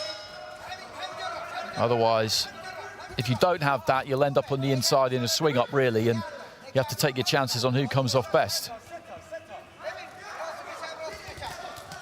Right hand to the body there from Zales was a good shot, but he did get in close. So left hand, quite a sharp left hand there from ATASHGAH. Go southpaw again here, Zales. Didn't see him do that in his opening fight. Just trying something a little bit different. Right to the body was a good shot there from ATASHGAH. And there's the 1-2, and works to the body again. And Zales can take a shot, whether it's upstairs or down.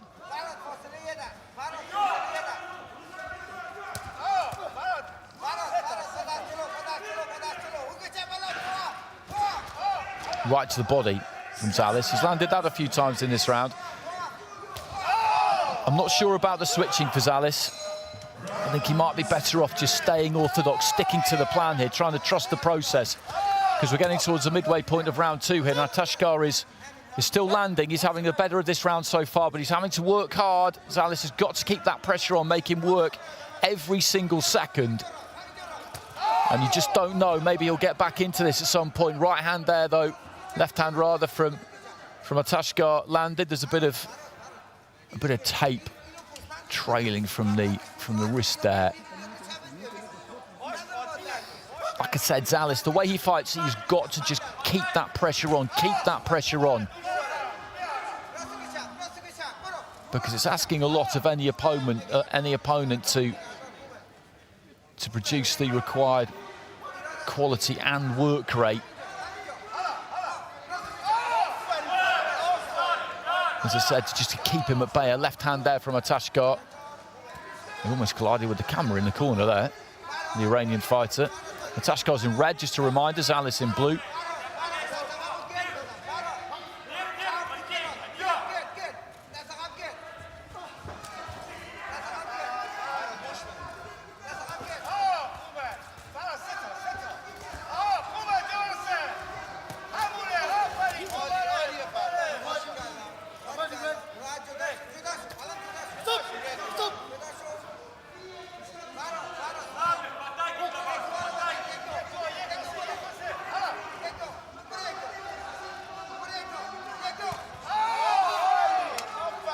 Just slightly hesitant there, Zales and ATASHGAH, as he did in the first round. Just took the invitation. There was nothing really happening, and through that left hand, Zales is still coming forward. He's doing what he needs to do here, but he's going to find himself 2 rounds down at the end of this second.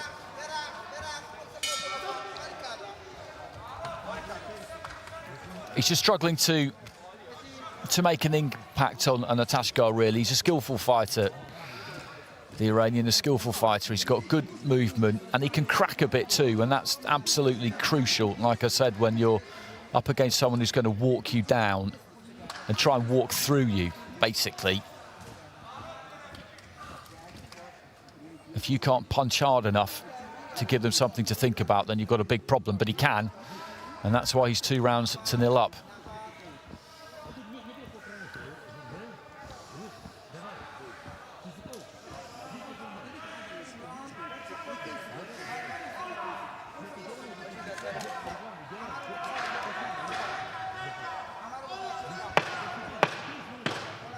Seconds out, please.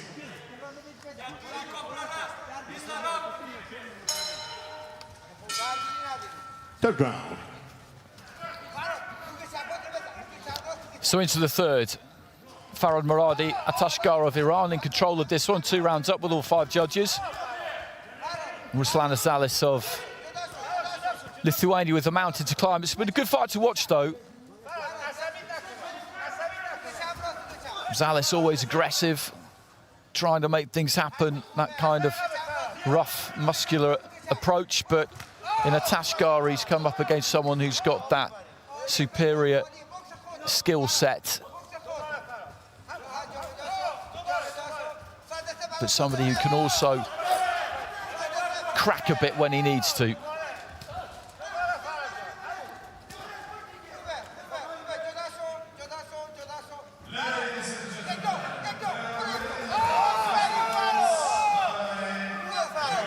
Big roar from the Iranian corner there as that left hand came in. Right to the body there from Zales. He has had some success, but not as much as he would have hoped to have had, given how hard he's worked. And he shows absolutely no sign whatsoever of slowing up either, the man in blue.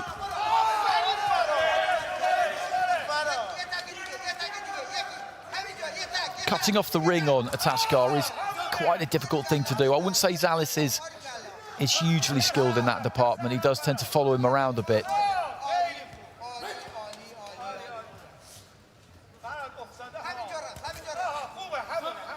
Good left hand again there. He's not looked puzzled by anything that he's been hit by, Zales. As I said, he's got a solid chin.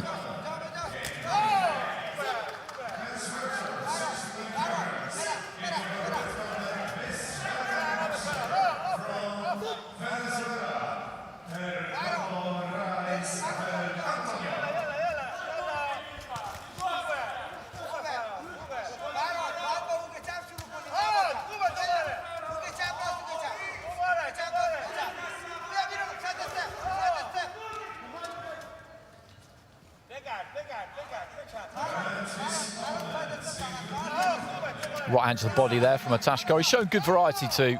He's not all about that 1-2 that has been most profitable for him, really. He slips to the right-hand side, throws that right to the body. That's a shot he looks for, and ditches that left hand over the top. So, final few seconds. And it will be ATASHGAH who will go through to the next round in this fiercely competitive welterweight division that contains 36 fighters. It is the most populated division in the men's section. Good fight.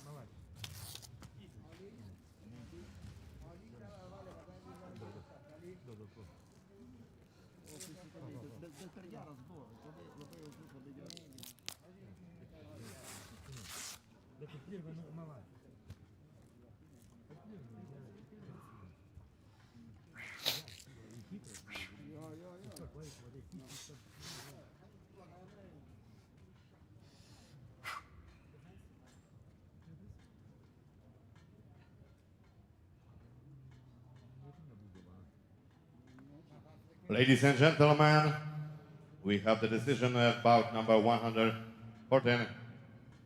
The winner, with points, with unanimous decision from the red corner, Farhad MORADI, ATASHGAH from Iran. So comfortable win there for ATASHGAH, 3-0 on all three judges' scorecards, and it was a fairly easy one to score. Zales was competitive all the way through, but as discussed, ATASHGAH just had too much for him.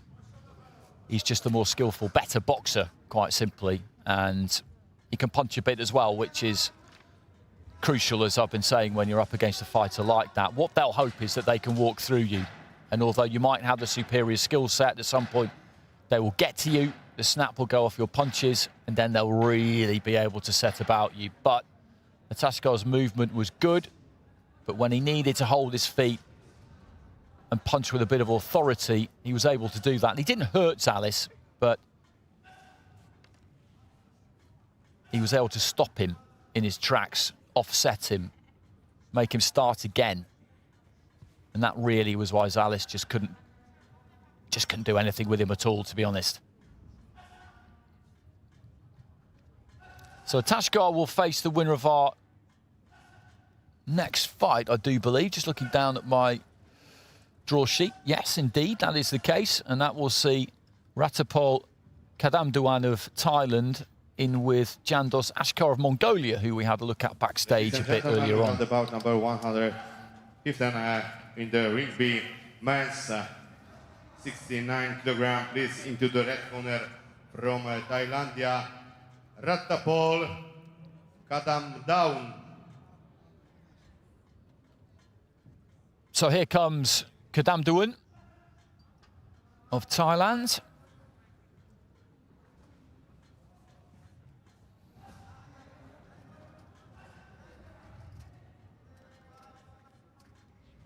And please into the blue corner from Mongolia, Jandos Ashkar.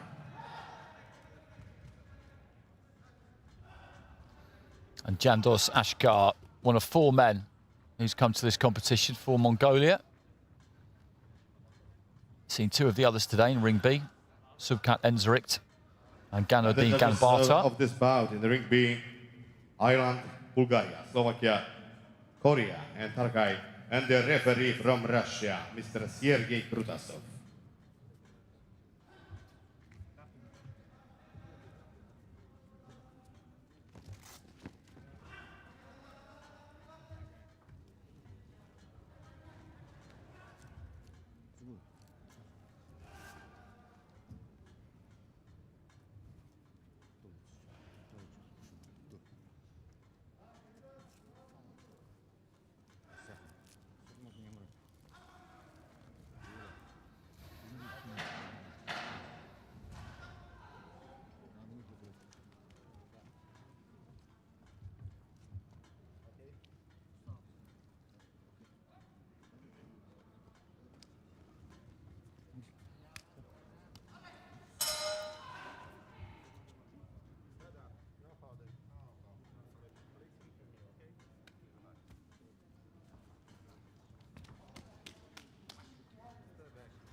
Round 1. So another fight at welterweight here in the red corner, Ratapol KADAMDUAN of Thailand, and in the blue, Jandos Ashkar of Mongolia. And we've got 2 southpaws. I did say earlier on that you get a lot of southpaws boxing out of Mongolia. It's not the stereotype, it's just a fact. KADAMDUAN, slightly the leaner of the 2, maybe got a little bit of height and reach advantage over Ashkar.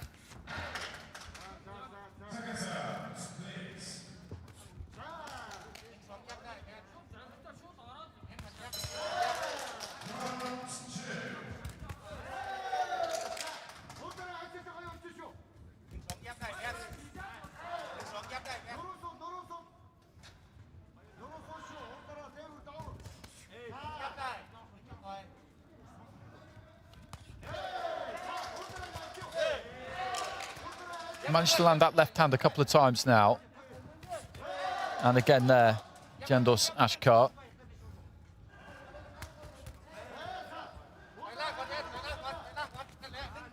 Dabbing left hand there from KADAMDUAN.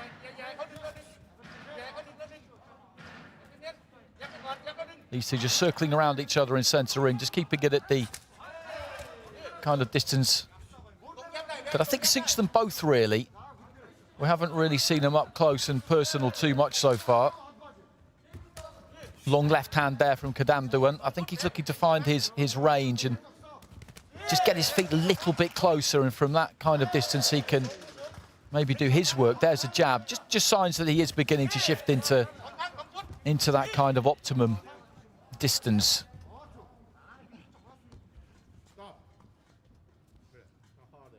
It's the final minute of round 1.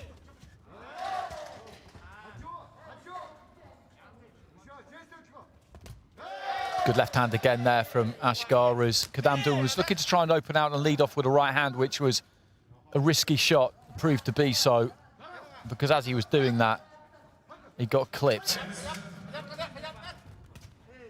Falls in behind that left hand a bit, KADAMDUAN again there, and this time he isn't made to pay for it heading into the final 30 seconds. I've got Aishagul with his nose in front in this one so far. Left hand got through there from KADAMDUAN, but the left hand came straight back from Aishagul also.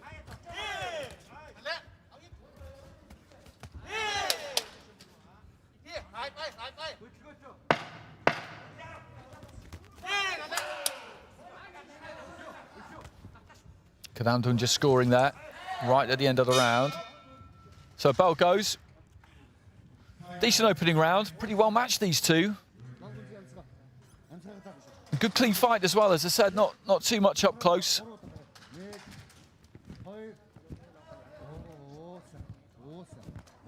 Both of these two with room to work.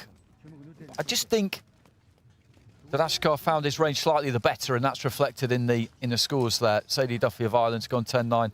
KADAMDUAN, who did have some success in that round, but Aishagul with his left, I think. That was the shot that won him the round, I would say.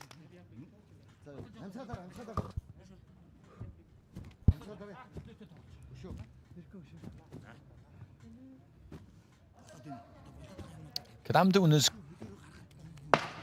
got the slight advantage in reach, but when he jabs like that, he's got to bring that jab back quick. I think he can land from slightly further out. When he throws his left hand, a lot of the time he doesn't really shoot it through absolutely straight. He just comes off it a little bit and tends to stoop in after it slightly.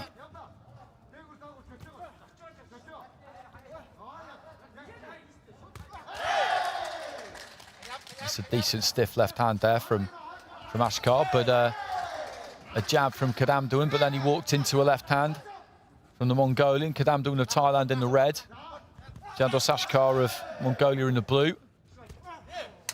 It's in the welterweight division, 69 kilos.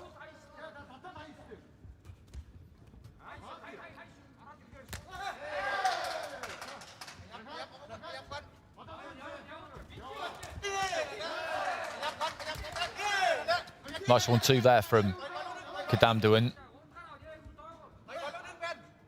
He needs this second round and just makes Aishagul fall short there. Comes in with, again with that 1-2. I think the left hand did land.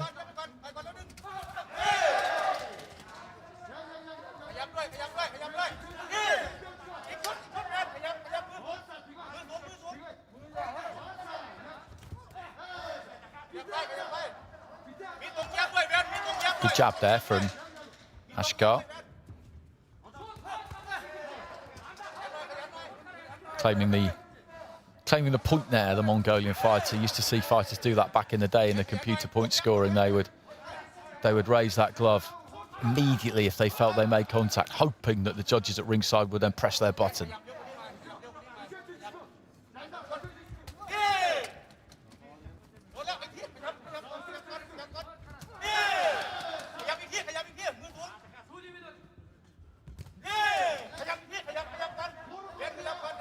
Into the final minute of round two. Similar second round to what we saw in the first. Aishagul hasn't had quite as much success with his left hand, and KADAMDUAN has had a bit more with his. That was a nice shot. That landed stiff.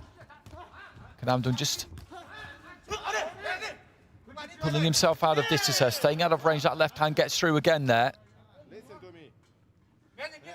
I had Aishagul with his nose in front in round one. I think I've probably got KADAMDUAN with his nose in front rather, in round two, which would, if the judges agree, would level it up nicely going into the third and final round. He's just kept Aishagul turning and moving. He's never really been set, or not set as much to throw that left in this second round. I think that's been the key for KADAMDUAN here, but it's been tight still. It's been pretty tight, but I would say that the Thai fighter has probably done enough in that second round. 5 judges scoring at ringside, though. They, of course, are the ones that matter.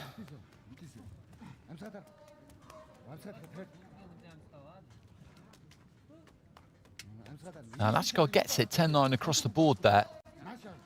That surprises me. That surprises me. And it gives him a decent lead heading into the third and final round.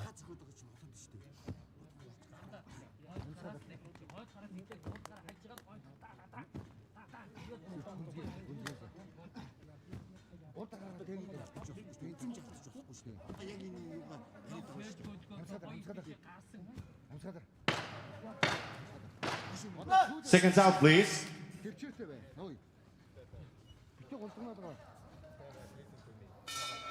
Third round. So into the third round, he went to touch gloves there, Aishagul. KADAMDUAN was having absolutely none of it, just let his hands go. KADAMDUAN's got to win this final round big, and he knows it. He knows it. The corner will have been well aware of the scores. It's been a tight fight. It has been a tight fight. It's not. I'm not saying it's some kind of scandal that the judges didn't go his way in that second round.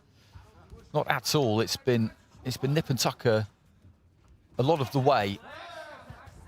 But that just means that this third round now he's got to go out and really chase it.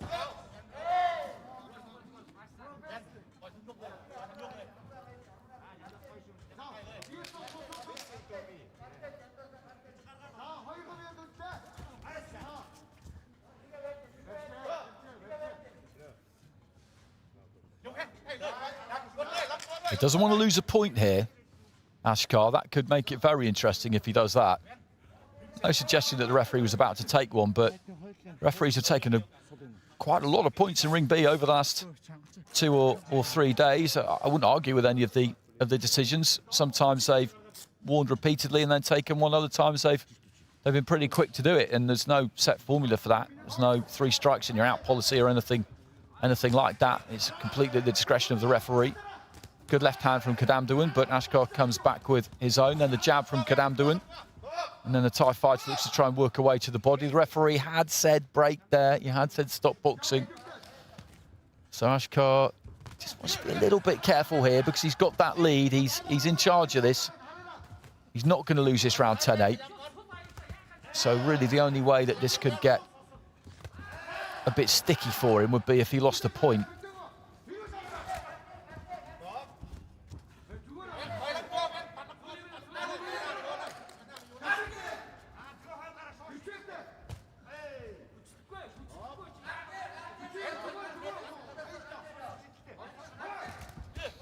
Well, he just wasn't paying attention at all there, Aishagul. KADAMDUAN came in, steamed in with a right hand, caught him off balance, knocked him back towards the ropes. He's got to see this through here, Aishagul. He's just maybe lost a touch of concentration. That was decent, though. Left hand followed by a right. He has a look over his opponent's shoulder into the darkened seats in the arena.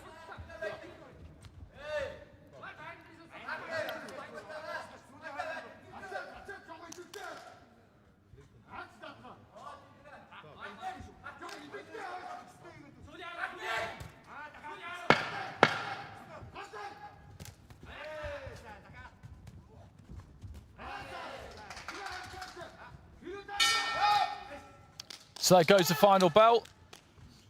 Decent fight that between two well-matched opponents, but it's going to be Aishagul who gets it.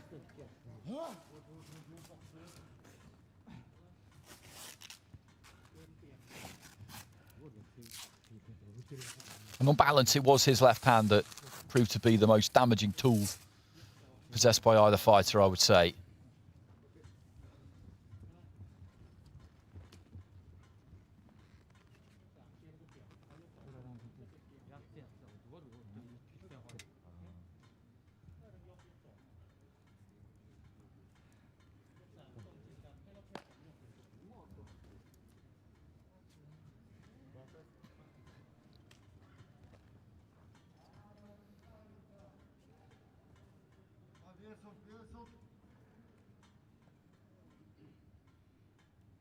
Ladies and gentlemen, and about 115 in the ring bay, the men's 69 kilogram win by points with split decision.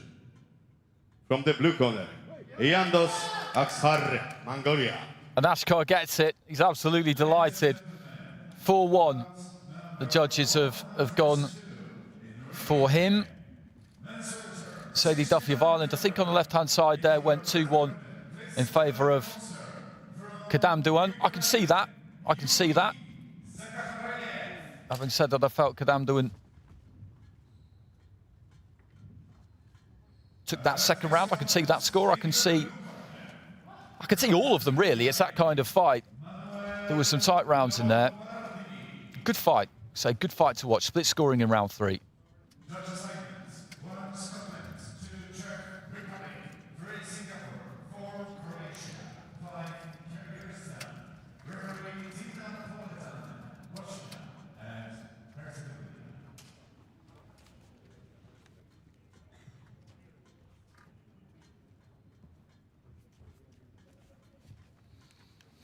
Next up, we've got Shirav Ashalayev of Russia, European Youth silver medalist, up against Nurzan Amankeldi of Kazakhstan, and this promises to be a good one. Russia against Kazakhstan rarely disappoints. In the ring B, we have the bout number 169, men's 69 kilogram. Please, into the red corner from Russia,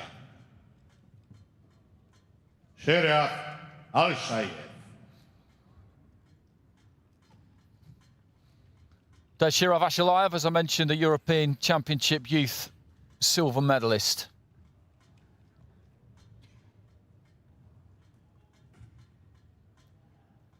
And please, into the blue corner, his opponent from Kazakhstan, Nurzan Amankeldi. And Amankeldi of Kazakhstan making his way to the blue corner.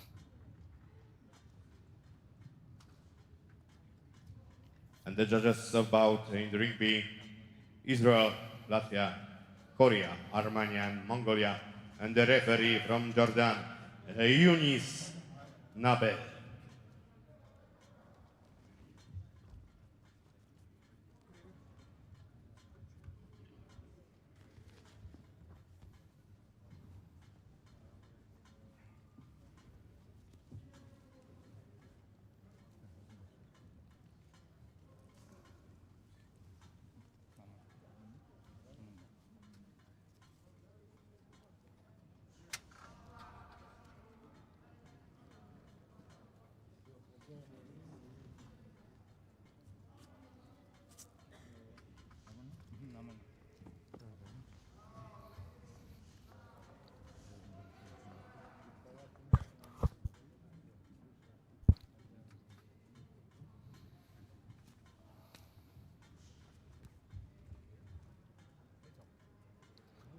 So in the red there, Ashalayev of Russia, and in the blue, Amankeldi of Kazakhstan.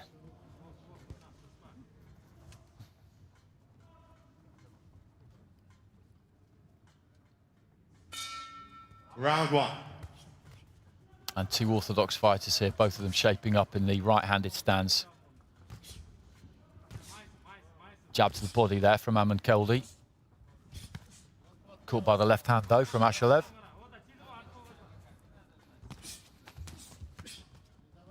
Another right to the body there from Amankeldi. He just looks to try and shuffle in, use that head movement. Ashalayev, of the two, looks like he favours the jab a little bit more. Jab to the body, then chops down with the right hand. Finds the right hand that time, Ashalayev. He covered up and then came out with the left. Flicking that left up from the waist. And it's going to be, by the look of it, Amankeldi who's going to take the centre of the ring more.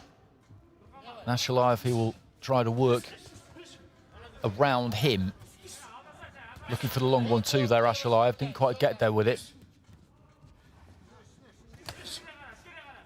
Left hand there from Amankeldi. Good right hand. A couple of good right hands actually there from Ashalayev. Nice jab too. Throws that jab from the waist. Doesn't travel all that far, but it's effective. Jab to the body that time. Another good jab there from Ashalayev. He's made a good start here, and this really is what you need to do with somebody who is hunting you, because Amankeldi, again, as I say, front foot fighter, educated front foot fighter, trying to put the pressure on. And what he's doing, Ashalayev, is he's keeping him moving and he's keeping him turning. and he's throwing that jab.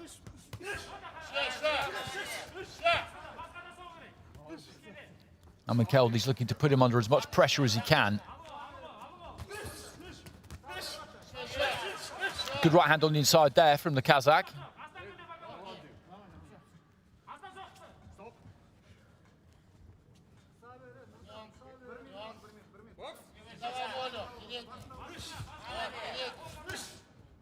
There's that 1-2. He just got the distance absolutely right with that. And then the jab on the way in. That's a perfect example. And Keldy's moving forward there, looking to load up with the right hand. He gets pinned with the jab, and you can just see his balance goes. He's knocked onto the back foot. He's got to reset and start again.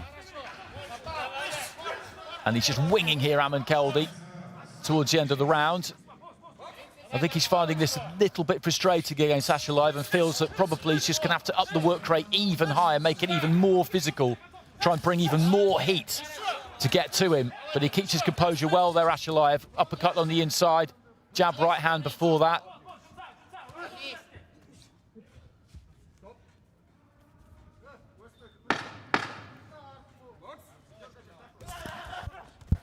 Final few seconds of the first round, and it's been Keldy on the front foot all the way, trying to, as I say, bring that heat. But Aishagul, for my money, has dealt with him well there. As I said, kept him moving, kept him turning, hit him with jabs, hit him with the right hand. Made him reset, taking him off balance. Skillful fighter, the Russian fighter. Kind of two contrasting styles there, really. Keldy, pressure, rugged, quite basic at times. Aishagul, slick, skillful, accurate, and 10-9s across the board, and that's absolutely right.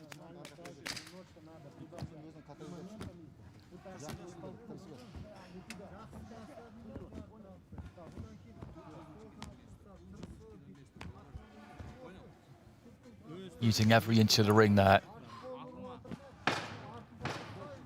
Seconds out, please.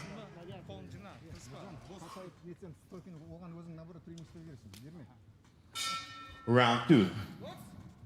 So into the second, Sheriff Aishagul of Russia, the European youth silver medalist. He's in the red. Nursan Keldy of Kazakhstan is in the blue. Aishagul won that first round, and he's just got to keep doing what he was doing. And Keldy will try and bring even more pressure. He's got to try and do it in a slightly more educated way. Keep that head on the move on the way in. Decent exchange on the inside there. Keldy landed 2-3 good shots. Aishagul had his successes too, but that was better from Keldy because he just pulled his weight back and managed to throw the right-hand counter. He was more compact, more side-on, didn't just open out and wing in with the hooks. They were shorter, straighter punches, and that's why he had a bit more success with them. Heads cracking together on the inside there. Nice jab, 1-2 from Aishagul.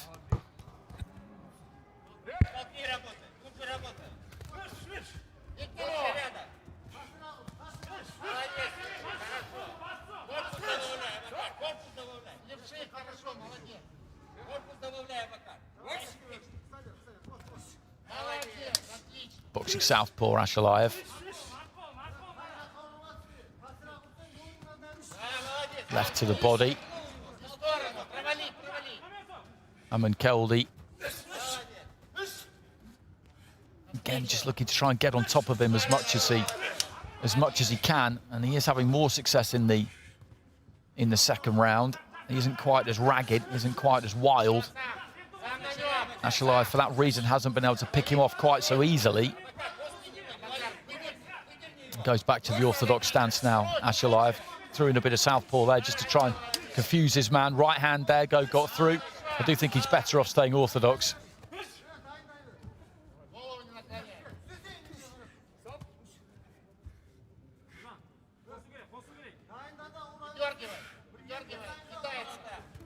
Back into southpaw though.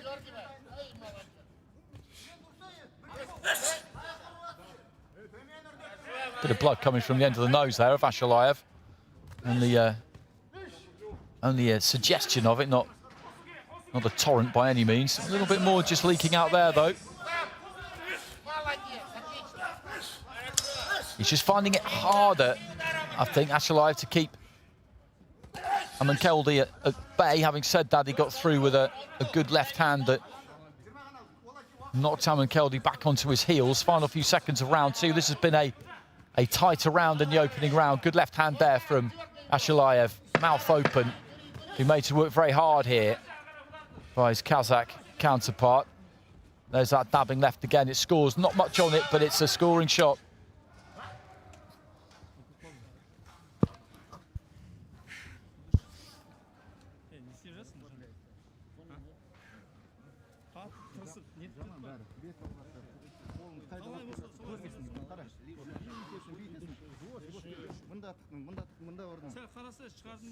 Aishagul gets it across the board again, so he's got that healthy lead going into round three. That was a closer round, I thought, than round one. Amankeldi, I thought, did better.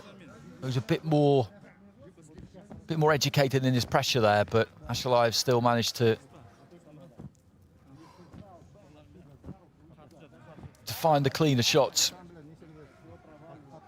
as evidenced by these replays. Amankeldi, Seconds out, please. as I said, he brought more effective pressure, which at times made Aishagul look Third round. a bit more uncomfortable, at times a little bit disorganized, but it was difficult for him to find the clean punches. A good jab there from Aishagul at the start of the round. He's backed up to the ropes, he's comfortable on the ropes, he's comfortable under pressure. It's always impressive when you see a fighter who is comfortable under pressure in exactly this kind of position here. There's not much getting through there at all from Amankeldi, and Aishagul manages to turn him and get away. Nice uppercut there. Close up from Aishagul.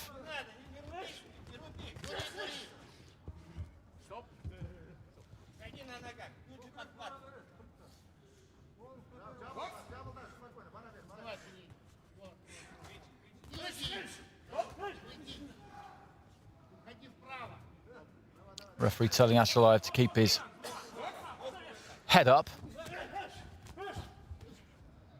Just tapping with the right hand there, Aishagul. Goes back orthodox. Nice uppercut on the inside there. He's quite a tall fighter with pretty long levers, but he fights well on the inside, just finds a little bit of space and gets a touch of a purchase. Doesn't look to do anything too extravagant. And again there, Amankeldi just looking for those big punishing hooks. Short left hand, just knocks him onto the flats of his feet. Great view of this. He's right above me on the ropes here. He's got those hands low, and he found the target 3-4 times there in a row. Short shots just flicked up from the waist. It's been a kind of the matador and the bull, that kind of fight. A fairly familiar dynamic. There's that uppercut on the inside again there too. And the bull has never, ever stopped coming forward here, Amankeldi, but the matador, who appropriately enough is wearing red, Aishagul, has had too much for him. Into the final minute.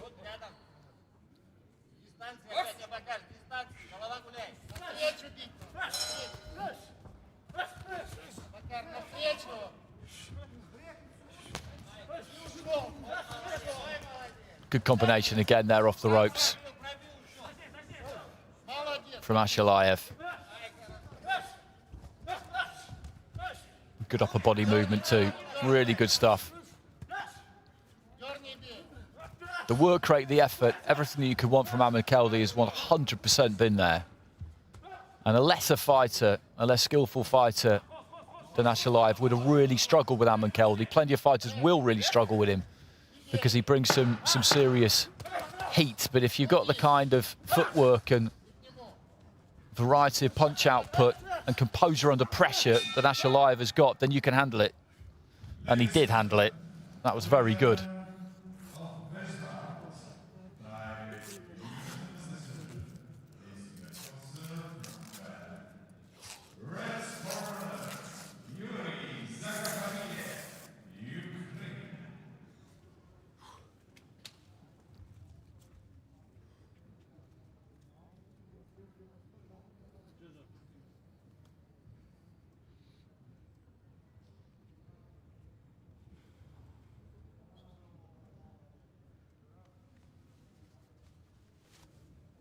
Ladies and gentlemen, the bout number 116 in the ring B, win by points with unanimous decision from the red corner, Sharif Ashaleyev, Russia.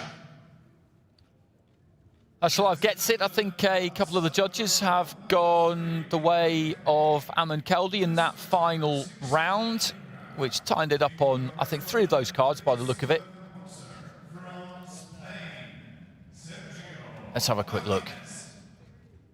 Yep, 3 of the judges there went for Aman Keldi in that final round. I think on sheer effort and work rate. For me, Ashalayev still outlanded him fairly significantly. It's not made any difference to the overall outcome. Ashalayev is through, and he's one to watch going forward, definitely. European Youth Championships silver medalist. And he will fight the winner of our next fight, which is between Vuk MICIC of Bosnia and Herzegovina and Luis Enrique Nascimento of Brazil.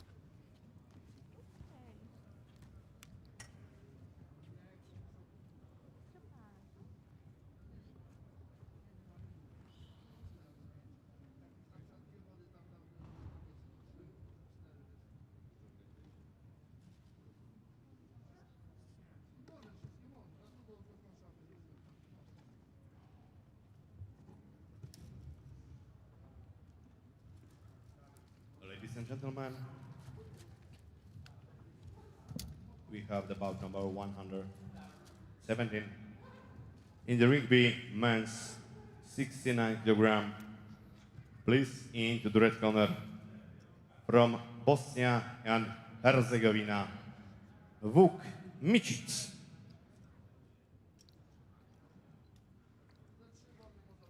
Here comes MICIC of Bosnia and Herzegovina, one half of a 2-person team sent to this competition by his home nation. And the hope's resting on him, really. Please into the blue corner from Brazil, Luis Enrique Nascimento. And representing Brazil, Luis Enrique Nascimento.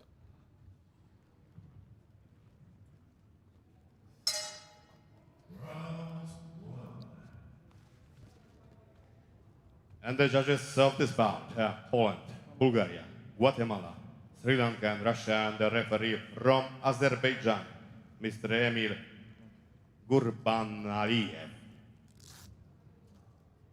7 fighters sent to this competition by Brazil. All men. 19 years old, Nascimento. The age range for this, 17 to 19. Bosnia-Herzegovina, as I mentioned, sent 2 fighters. Tora Bahachuk, the other one, she's already been knocked out, so everything is on MICIC here to try and advance the hopes of his country. This once again in the welterweight division.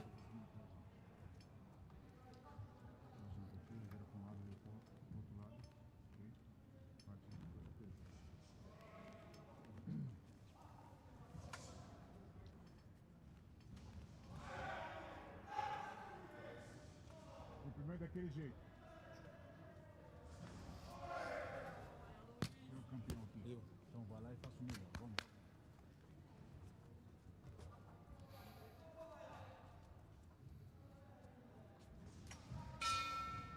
Round 1. So into the first round, Vuk MICIC of Bosnia and Herzegovina in the red there, Nascimento of Brazil in the blue.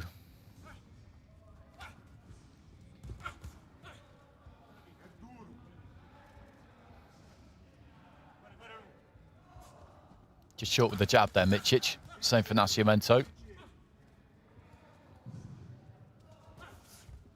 Leading off with the uppercut there, MICIC. He was short with that too. Right hand from Nascimento, I think was taken on the glove there by MICIC. Left hand also from Nascimento, I think blocked. So these two just looking for a way in early on. Punch to the body there, I think, from Nascimento, did land.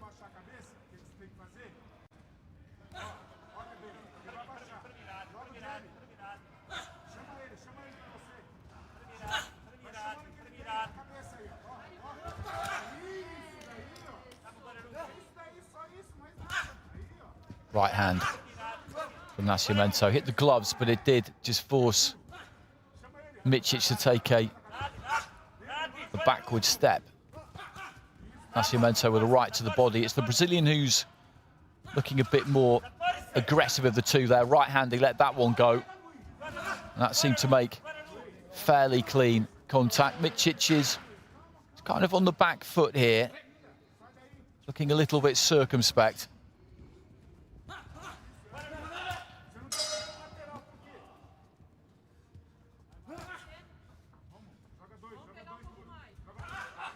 Good 1-2 there from Nascimento. Then looked for the left hand. Didn't miss by much, I don't think.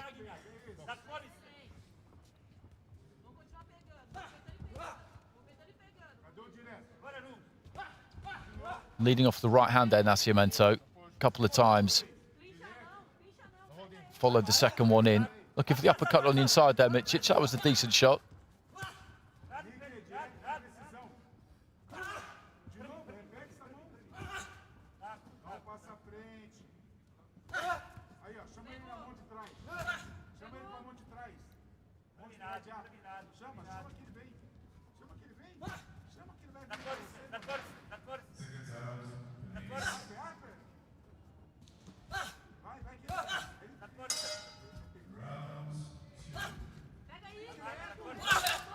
Good right hand there, crunching right hand from Nascimento just towards the end of the round there. MICIC tried to come back with his own, but he was just trapped in the corner a little bit there. I think Nascimento might be quite heavy-handed because when he does land, it seems to register on MICIC.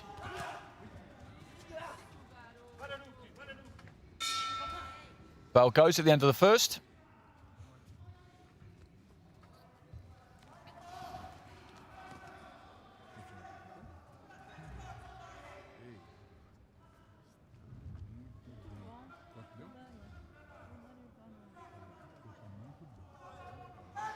Nascimento gets it. A 10-8 there from Maria Kavaklieva of Bulgaria. He was on top of that round, certainly.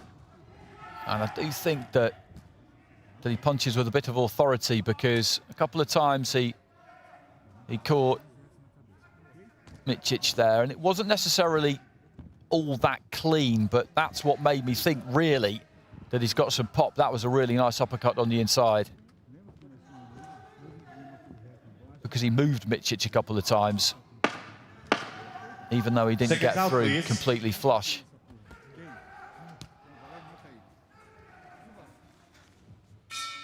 Round 2.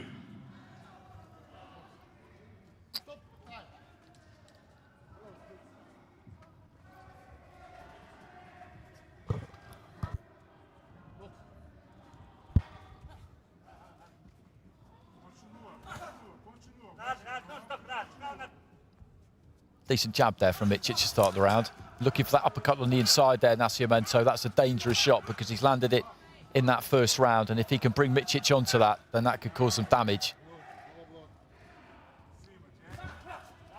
Nascimento with the jab. Nascimento, Brazil in the blue, MICIC of Bosnia and Herzegovina in the red. This replaced in the last 16 in the welterweight division.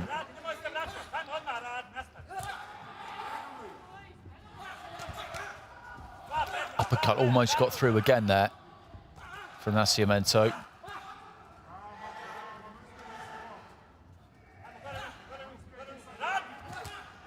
Right hand over the top. Landed there from the Brazilian. And again, just looking to work on the inside. Comes off with the hook as he was just shifting off to his left. Just beginning to work MICIC over a bit here. Not because he's pinning him with clean punch after clean punch, but he's just getting closer and closer. You get the feeling that it's not going to be all that long before he hits him with something really solid.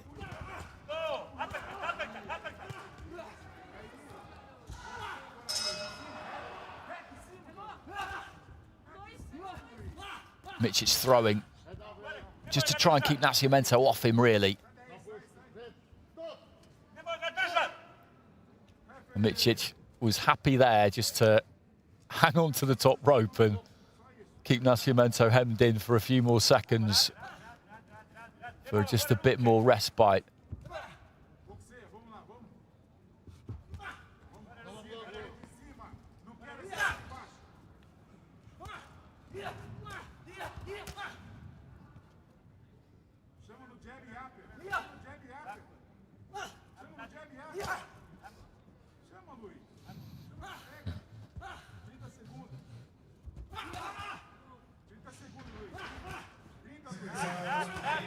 Looking for the uppercut on the inside.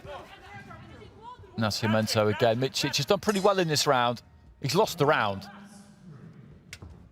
But he's done a pretty good job because he's outgunned here by Nascimento. He's not been caught all that clean too many times. And he's done just enough really to give Nascimento something to think about so that he can't just walk him down and let his hands go.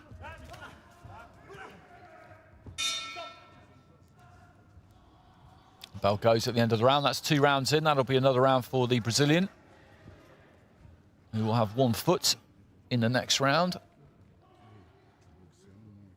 Ashaliev awaits the winner of this one.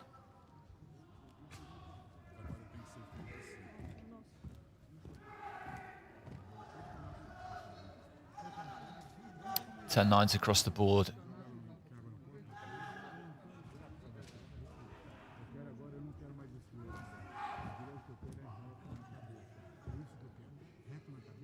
You look at that defence there from Micic, it's pretty solid, isn't it? He's got those gloves up, he's got those elbows tucked in. He does look a little bit fearful at times of what's coming his way, but he takes a pretty clean uppercut there without blinking. He's not giving anything away. Seconds out, please. And that's the right thing to do, because if he goes out there and swings for the fences in an attempt to win this fight, Third round. I don't really see any possibility of that happening. Were he to do it, then he could get cleaned up.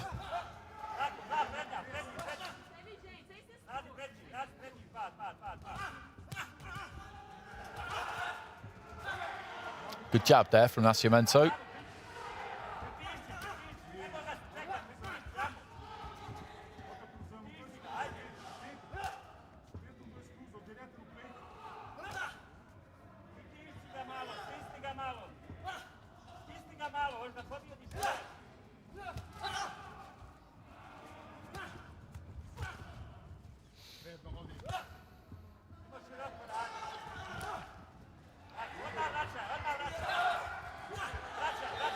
Trying to get on the jab there, Micic. When he missed with it, though, those gloves are straight back up. Keeps that chin really tucked in nice and low.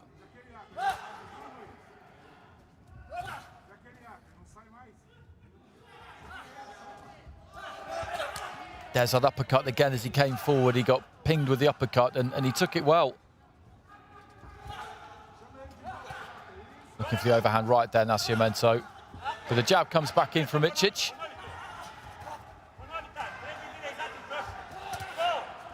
Just off balance there, Micic, as he threw that right hand. Front foot came off the floor.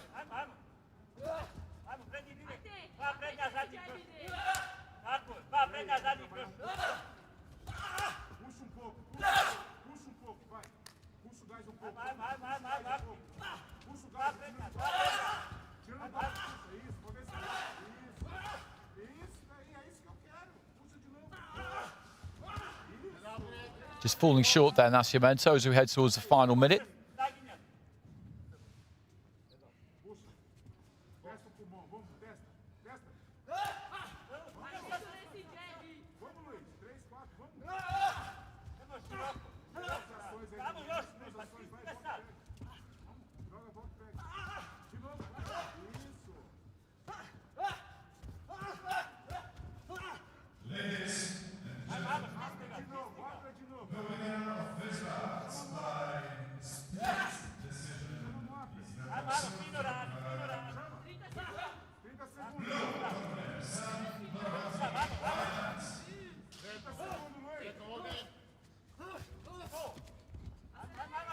Mitch is still working here, still showing ambition right up until the very end.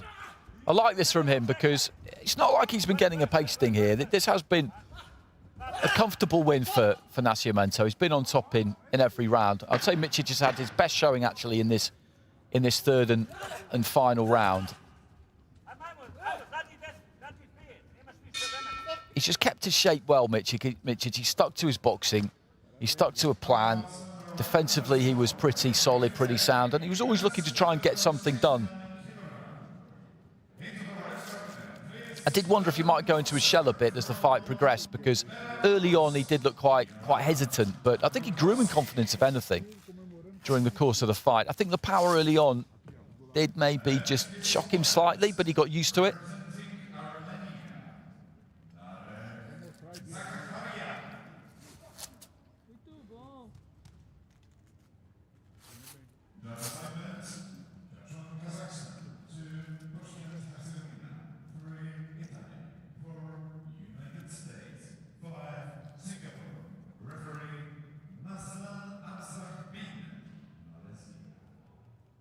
Ladies and gentlemen, we have the results of bout number 107 and win by points with unanimous decision.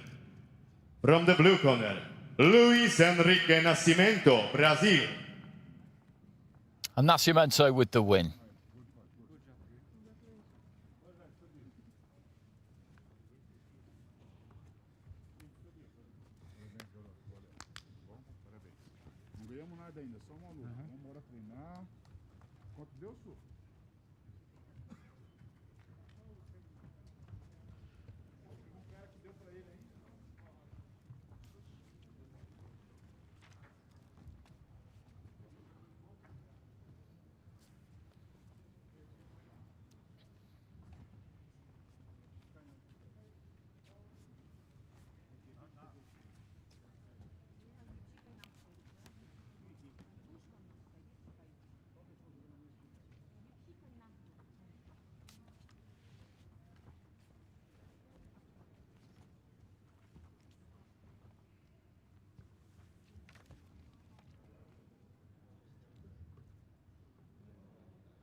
Ladies and gentlemen, about 118 in the ring B, men's 69 kg, please into the red corner from Romania, Ioan Detsonau. So into the red corner from Romania, Ioan Dicanu.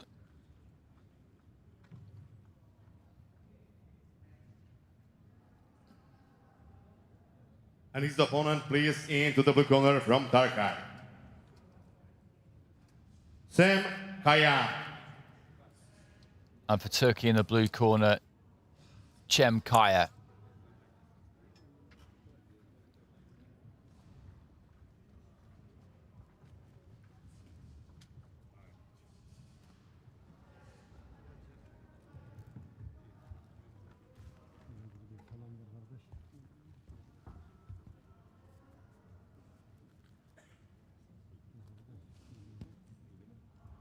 And the judges of this bout in the ring B, Mongolia, Uzbekistan, Korea, Slovakia, and Ireland, and the referee for this bout from Poland, Mr. Maciej Jurgot.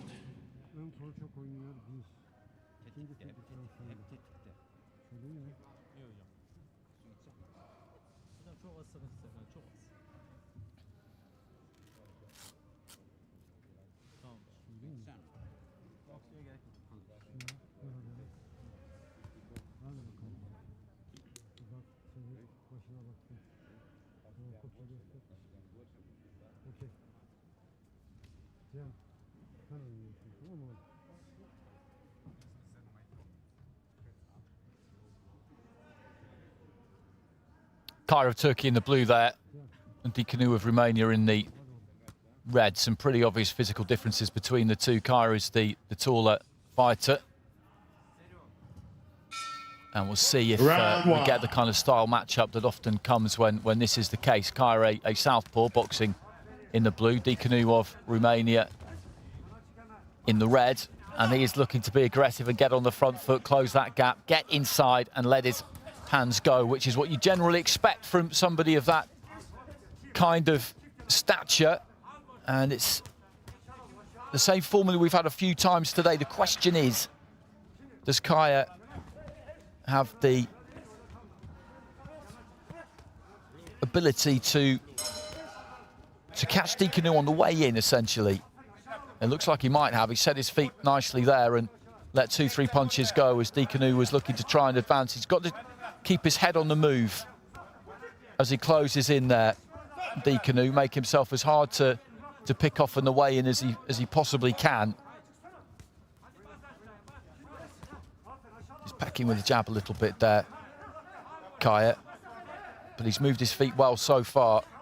When Dicanu has rushed in on him, sometimes he's held his feet and rattled off some punches. Other times he's taken those feet back to give himself a little bit of space. Head movement there from Dicanu. He moved his head when he was out of range, then when he got into range, he was completely still.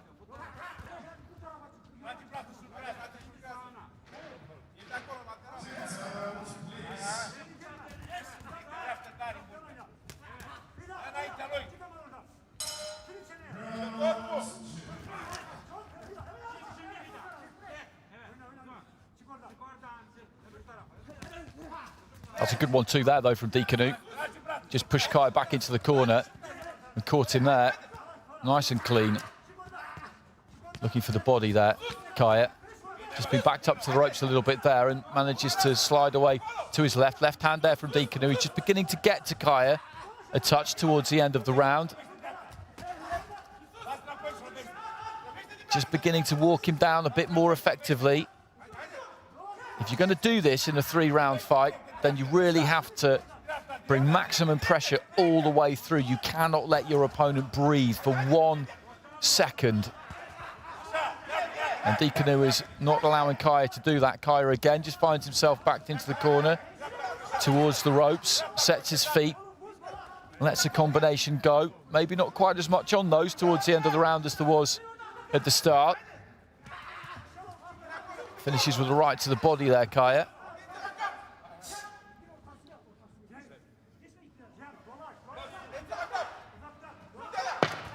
And that's what I mean there. He moves his head when he's out of range, and then when he gets into range, he carries his head absolutely still.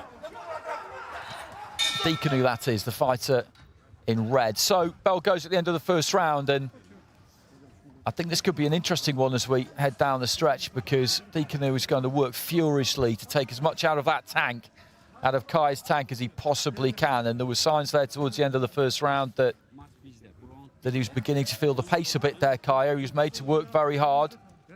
Split scoring, and Kaya has won it. That's the way I would have gone. I felt like he dominated the first 2 minutes, and in the last minute, that was probably Dicanu's. And he'd done enough over the first couple of minutes there, Kaya, to hold on. This second round now, absolutely crucial. Dicanu has got to come out every bit as quick as he did in the opening round. He's got to try and move that head a bit more on the way in. But as I said, signs towards the end of the first round there that as the round progressed, a bit of pop was going off the punches of Kaya. He's got to try and bring that heat as hot as he possibly can right from the off here, Dicanu. Good right hand there from Kaya. Looking for those combinations, just bundled back into the ropes, then leans in and gets hold of Dicanu. Dicanu shrugs him off and throws the right hand, keeping that guard high. This is where he wants him, Dicanu, just pushes him back in towards the corner. 30 seconds gone in round 2. Dicanu stalking again, holding his feet there, Kaya, just setting his feet. He has to get some power into the punches. He can't just be flying around the ring for 3 minutes, avoiding his opponent.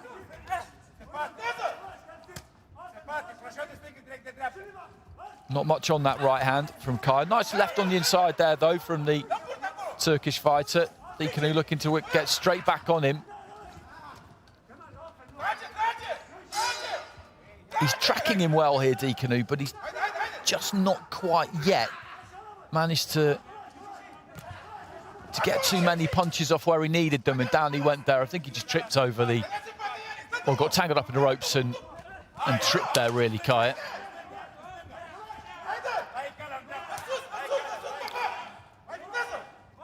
Just pot-shotting with that left hand there, Kaya.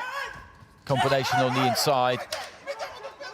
Dikanu's got to keep the faith here, that if he keeps applying the pressure, he will get to Kaya, but a bit like the first round, you'd say that Kaya has got himself into the lead as we head towards the final minute of round 2.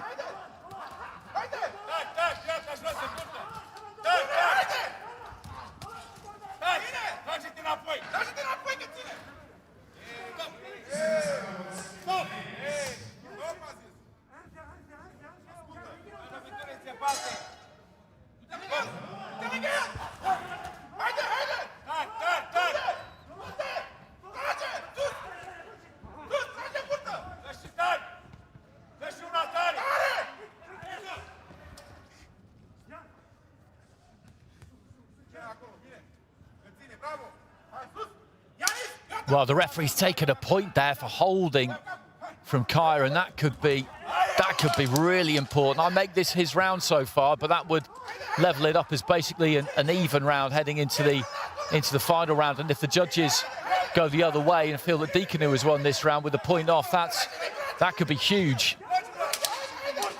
Kaya, I wouldn't say he's done an undue amount of holding, but the referee's closer than me. He can see that the body language of the fighter's better. Just digging his toes in there, Kaya, and letting the 1-2 go. The bell goes at the end of the round. Losing a point in a 3-round fight can be bad news. It just depends how the judges have scored that round. They'll score it disregarding the point deduction. That'll be taken off subsequently. Ooh, split scoring. So this is right in the balance. Kaya's ahead on 2 cards. Dikanu ahead on the other 3, just 1 point. Separating the 2 on all 5.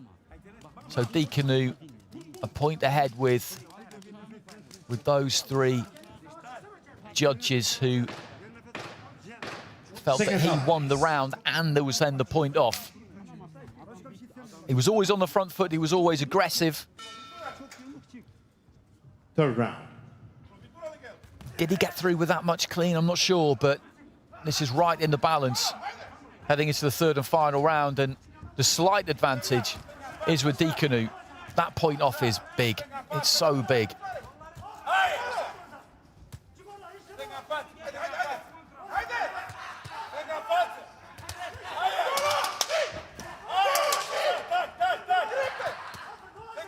Without that point deduction, then Kaya would be 2 points ahead on 2 cards, and the other 3 would be level, and he would just need a final round with one of those 3 judges. That was a bit rough there from Dikanu, who just threw Kaya to the ground, basically.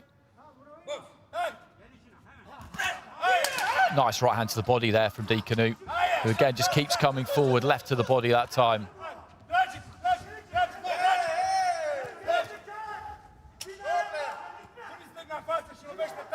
He's got to be careful there. He's just been warned for holding again there, Kaya. The referee could take another point. That is certainly not impossible. Right hand there from Dikanu. And Kaya's just trapped on the ropes here.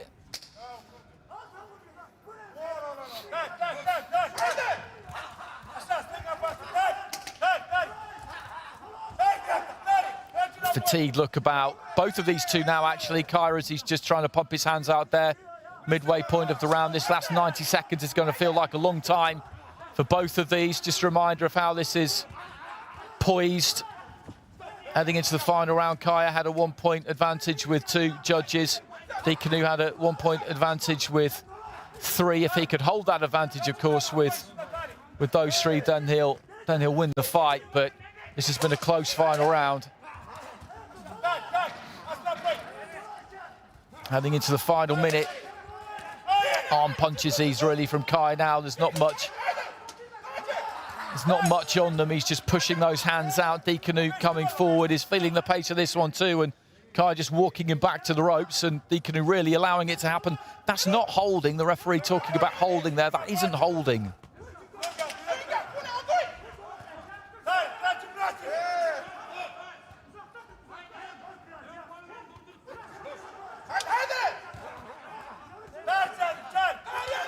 And Kai just sinks into Dikanu there, and he is looking to grab a hold there. Careful, he's got to be careful. The referee telling them both to listen to his instructions. 20 seconds to go here. That's a good punch there from Kai, whose gum shield comes out, his mouth hanging open because he's trying to suck the air in. Basically, that's how that happened. Dikanu coming back to the neutral corner just above me, had a good look down the camera lens.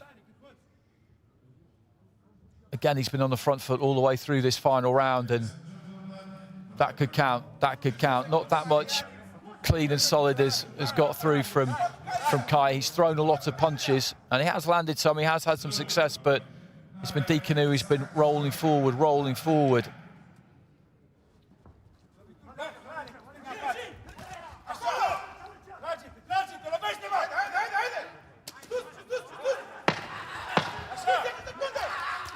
Just setting his feet there, Kaya. Landed a couple there on the inside as Dikanu is coming forward. Bell's going to go any second. There it goes, and we'll just have to wait and see which way this one has gone. They seem pretty confident. In both corners, actually.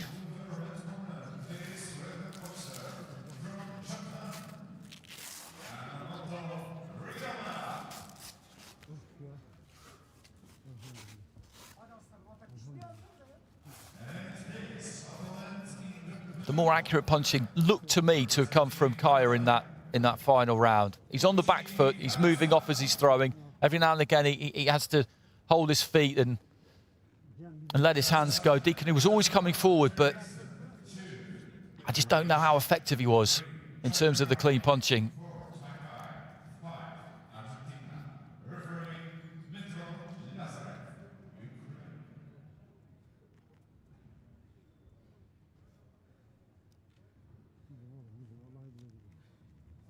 Ladies and gentlemen, we have the results of fight in Ring B. Win by points with unanimous decision. From the blue corner, Sam Kaya Tarki. Well, Kaya has got it by unanimous decision, and what those stars mean there is that basically when the score is level, that judge will have to give an opinion, a verdict on who they feel has won the fight.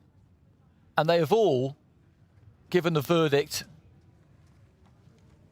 that it's Kaya who has won the fight. He's got it on that one card at the bottom there through Ireland and Sadie Duffy. And on the other four, it's finished 28-28. He had the point deducted, remember. Had that not happened, then he would have won by UD in more conventional means. But when it's level on the scorecards, then the judges have to just press blue or red to decide on balance who they feel just shaded it. And of course it can only ever be just shading it when you've got them level on points there. So Kai goes through by the barest of margins.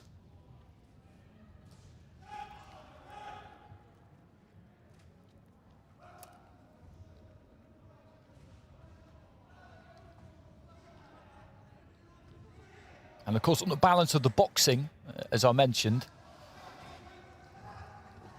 then all those judges would have had him 2 rounds to 1. It was the point deduction which levelled it up.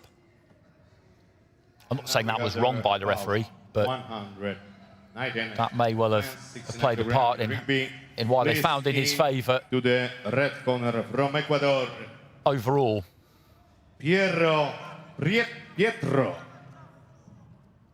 So another one at welterweight here. Coming into the red corner is Piero Prieto of Ecuador.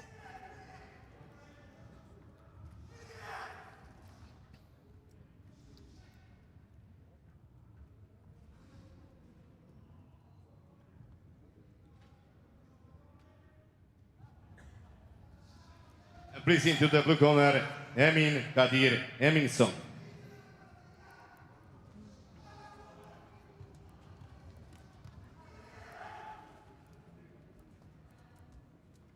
from Iceland, of course.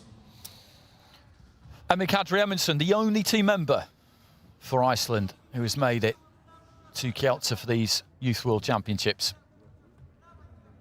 And the judges of this bout, Russia, Latvia, Jordan, Israel, and Guatemala, and the referee of this bout from Turkey, Yesar Sinar.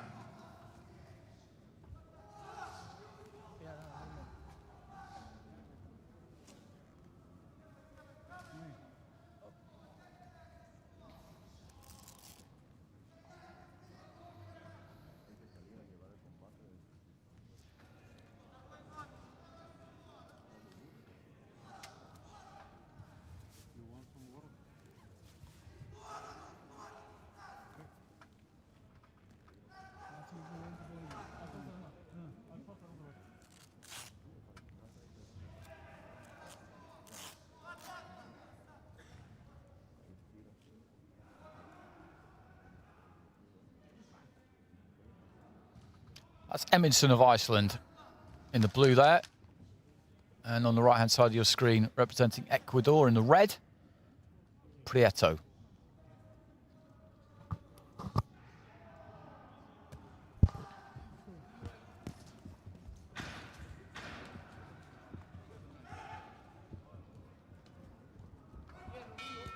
Round one. So into the first round. 2 more fights to come in this evening session after this one.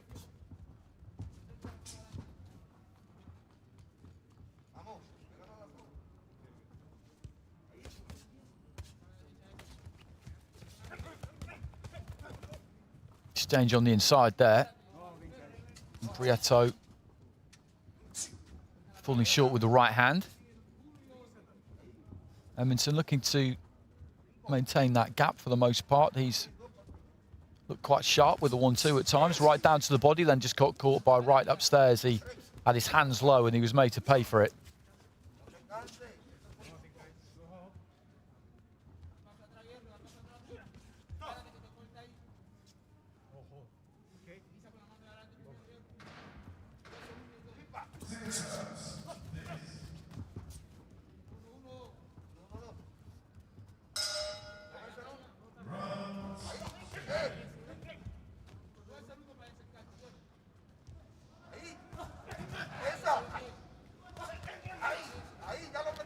Prieto, for the most part, seems to be waiting for Emundsson. He seems to be happy enough for Emundsson to lead off and then look to try and counter. Led off himself there, though, with a left followed by a right. I think he fancies himself as having the quicker hands of the two here.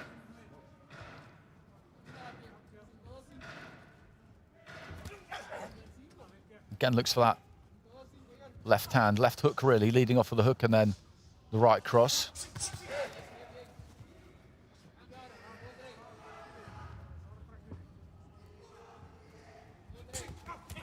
Straight right hand, and ever since I've said that he's happy to wait for Emundsson and then react, since then he's led off every single time, and I do think the reason is that he feels he's got a real edge in hand speed here.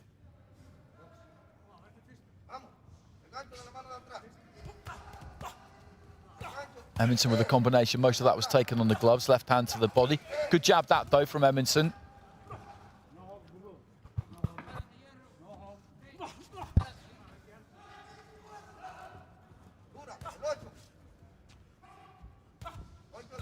Nice jab. Needs to keep throwing that.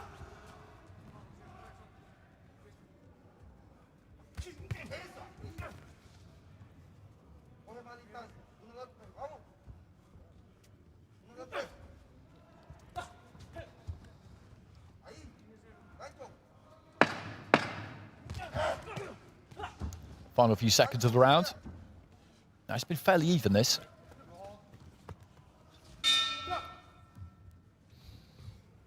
Emundsson in the blue, representing Iceland, goes back to that corner. Prieto of Ecuador back to the red corner. As I said, Emundsson, the only member of the Icelandic team here this week.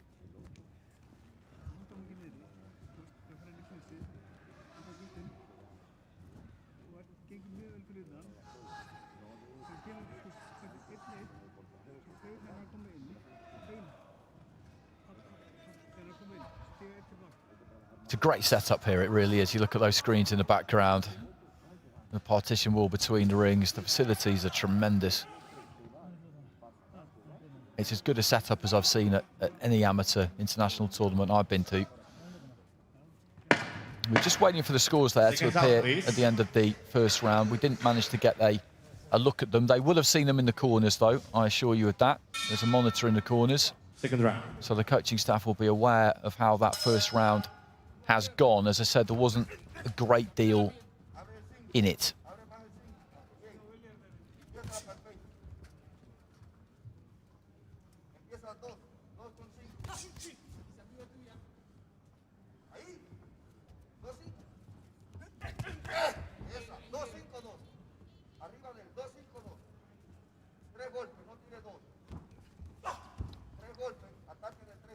Calling out some codes, I think, to Prieto in the ring, the Ecuadorian corner. 252. I keep picking up 252. A lot of boxers, a lot of teams have codes, numbers, which signify combinations. Right hand there from Edmondson. Finishes on the left.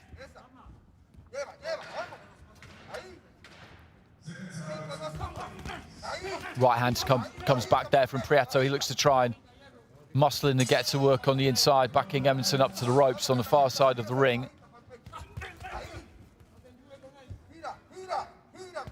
He looks more adept up close of the two, the Ecuadorian. Edmondson, though, looks capable of doing some effective work at slightly longer range. He's shown us a good jab at times.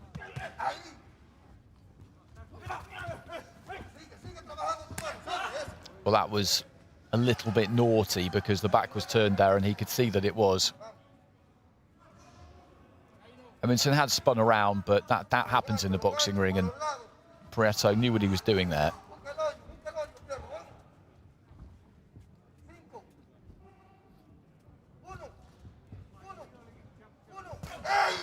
Good strong right hand there from Prieto. They were just stood in front of each other. It was a question of who was going to make the first move there. And I think Prieto always fancies it in those kinds of situations because, as I said before, I do feel he thinks he's got the quicker hands.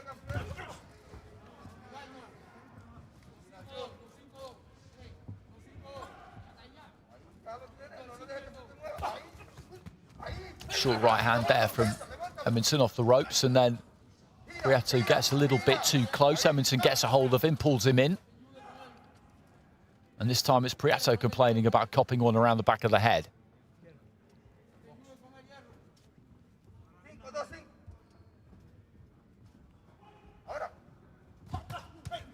Nice chopping down right hand there from Edmondson, just clipped Prieto as he was on his way in. It's been a bit untidy this at times, but it's a good match.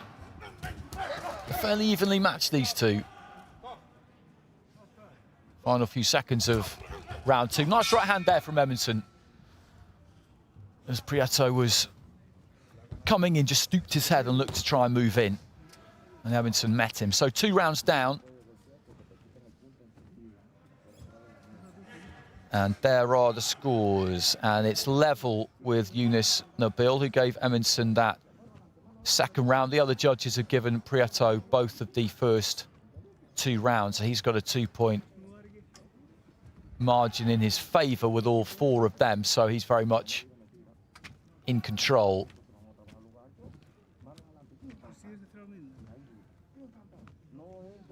There's not been a huge amount in either of those first 2 rounds, I wouldn't say.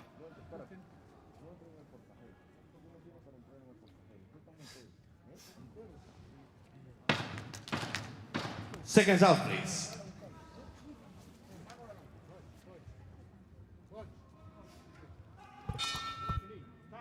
Third round.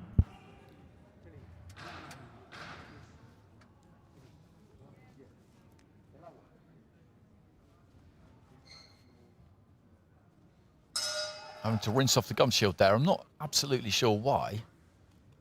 No matter. So into the third and final round here. Piero Prieto of Ecuador in the red. He's got a comfortable lead with 4 out of those 5 judges. 20 points to 18 up with those 4. So Emin Kadri Eminson has got some task on his hands here if he's going to turn this one around. He needs to fashion some 10-8s. The other card is level.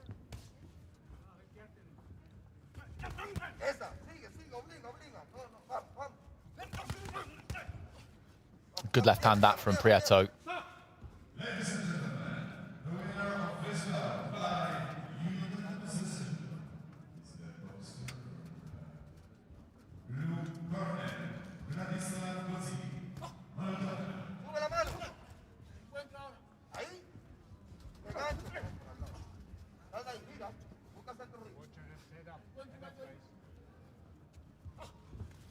Just short with the jab there, Eminson. El 2, vamos, sacando el pie. El 2. And shot with the right hand that time. Prieto has got that kind of low centre of gravity. He's not the tallest, and he boxes out of a little bit of a stoop, keeps that chin nice and low. And then when he gets onto the inside there, that's where he looks to do his work. He knows he's in front here, so just going for a little bit of a walk, using the edge of the ring, which isn't something that he's done in the fight too much so far. Likes to engage, likes to get stuck in, but he knows that this can't really go wrong for him from this point in, unless Eminson finds a money shot here and knocks him out.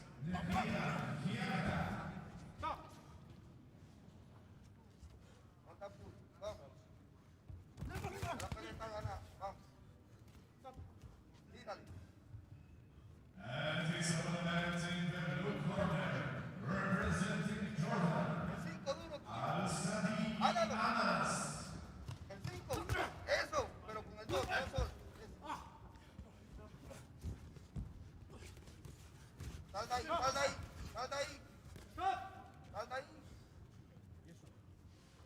Mira, Fierro, muévete. Ya está ganado, muévete. Muévete, muévete, muévete, que te va a cortar, muévete. Tu mano adelante. Time called by the referee. And just a bit of one of the leads there, one of the laces. And the head guard had just come loose. So just cantering towards the end here. Final few seconds of this contest between Piero Prieto of Ecuador in the red, who is going to win this against Emin Kadri Eminson of Iceland. And the Icelandic team, I'm afraid, will be eliminated at that point because it is a one-man team. Just good to see them here, though. And he's a decent enough fighter, Eminson. He's put up a perfectly acceptable performance there. But Prieto is going to get the win. He was 2 points ahead on 4 cards heading into that final round, and there's no possible way that Emin Kadri Eminson has won that last round 10-8.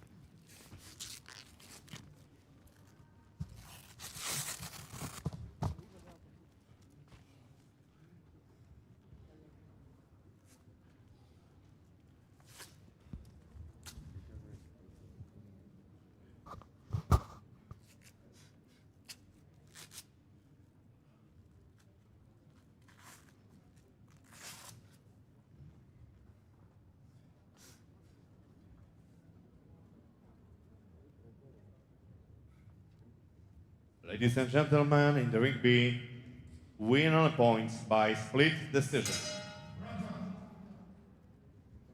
From the red corner, Piero Prieto, Ecuador. Prieto gets it by split decision, though. So that drawn card would have gone the way of Edmondson. Our Jordanian judge there, Yunus Nabil, has made that 2-1 to Edmondson. The other 4 have gone in the direction of Prieto, 3 rounds to 0. So Prieto advances to the last 16, where he will be in with Çemkaya of Turkey.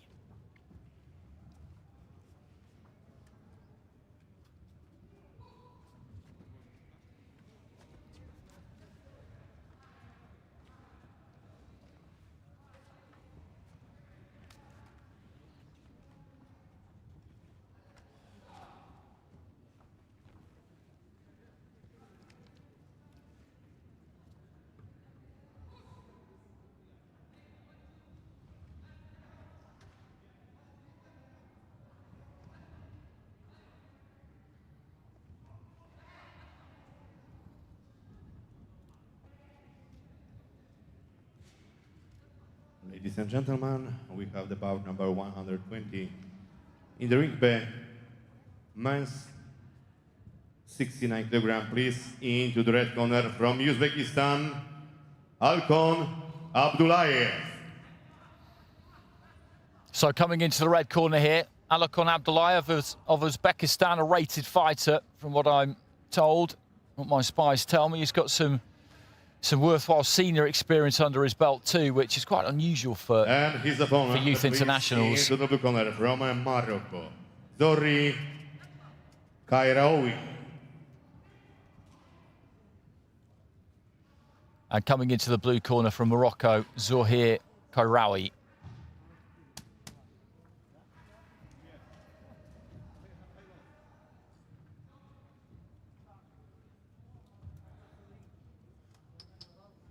And the judges of this fight, Sri Lanka, Slovakia, Ireland, Poland, and Armenia, and the referee from Bulgaria, Maria Kavakieva.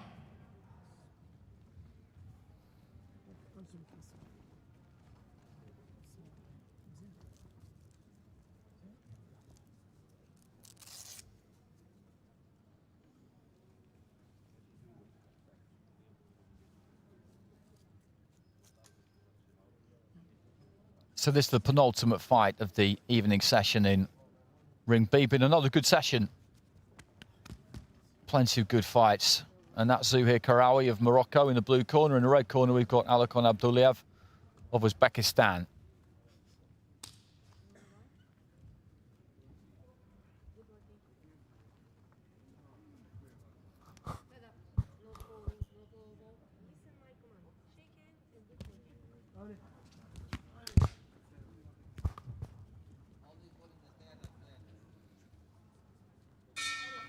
Seconds one, round one.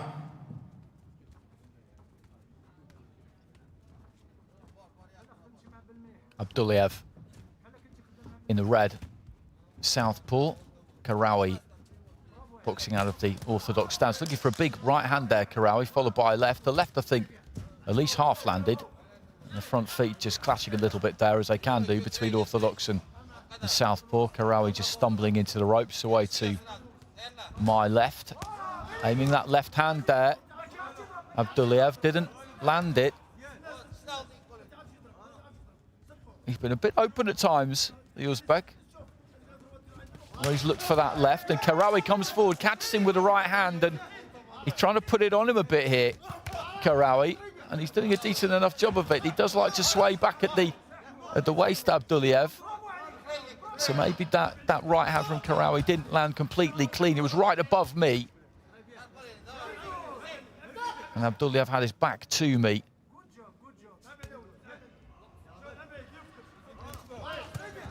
Left hand there from Kairaoui. Hands on the shoulder, really. Abdullayev looks for a left to the body. Long right hand, that got through from Kairaoui, certainly. He's got to be careful, Abdullayev, because he does like to just pull back to try and avoid that right hand. But as he does it, he pulls that chin back up in the air. And Kairaoui a big guy. And if that right hand travels a little bit further than Abdullayev thinks it's going to, he's got a problem there. Right hand did get through there for Kairaoui. Left to the body. This has just got the look of a fight where something big is going to land from one of these two. Kairaoui just following in behind that 1-2 there, travelling in behind it, looking to land the right hand. Abdullayev comes forward, throws the left. He's open when he throws that left hand. He really is. He throws the left, and it's almost like he knows the right is coming back. So as soon as he throws the left, he just kind of pulls back.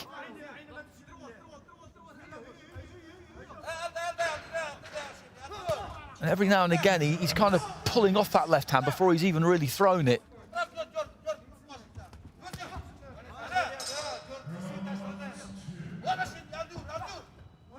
Just looking for the jab there, Kairaoui. We haven't seen too much jabbing from either of these two. Lead hands just clashing. Right hand from Abdullayev as he was just backing up again there. Into the final few seconds of round one. Kairaoui just Looking to let go with that right. He just gives it a strange look, the way he pulls that weight all the way back here, Abduliev, to try and avoid that right hand. Sometimes it looks like it's landed. Earlier in the round, I said a right hand had landed when I don't think actually that it had. I'm watching the ring, not the replay screen. And in the eyes of the judges, I think that, you know, that could play a part there, because Khrystyna, it's pushing him back with that right hand. That's how it looks. And as I say, not that easy to tell whether it's landed or not. Khrystyna gets it with 4 of the judges on the scorecards for round 1. And I would agree with that. The look of it, when you watched it at ringside, was that Khrystyna was on the front foot more, was in the driving seat here more. Exactly that kind of episode that we saw there, because he throws the left hand there, Abduliev, and he pulls his weight all the way back. The right hand comes in, and he's just slightly off balance as he goes back, and it makes it look like that right hand has landed. It did there. But a couple of times, 2-3 times in that opening round, a right hand looks like it's landed from Khrystyna when I don't think it actually has. It's just the way that Abduliev looks to try and pull all the way back, so far back that he's not really in control of it. That's a good right hand. That's a good shot from Abduliev. Straight left hand as well. And there's that upper body movement.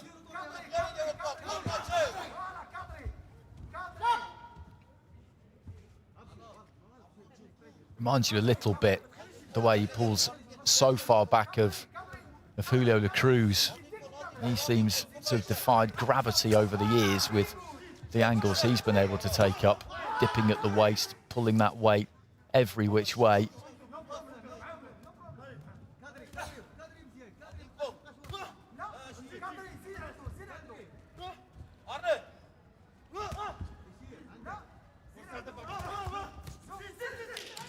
There's a left to the body there from Abduliev, but Khrystyna then just tried to step on the Uzbek.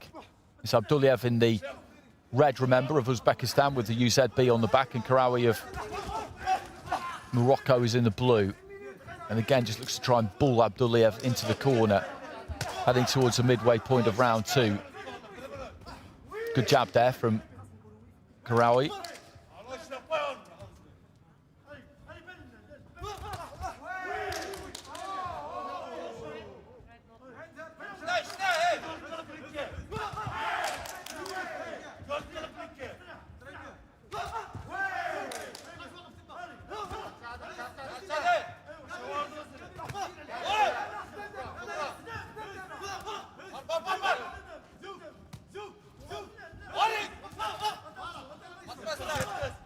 Left to the body there from Abduliev was a good shot.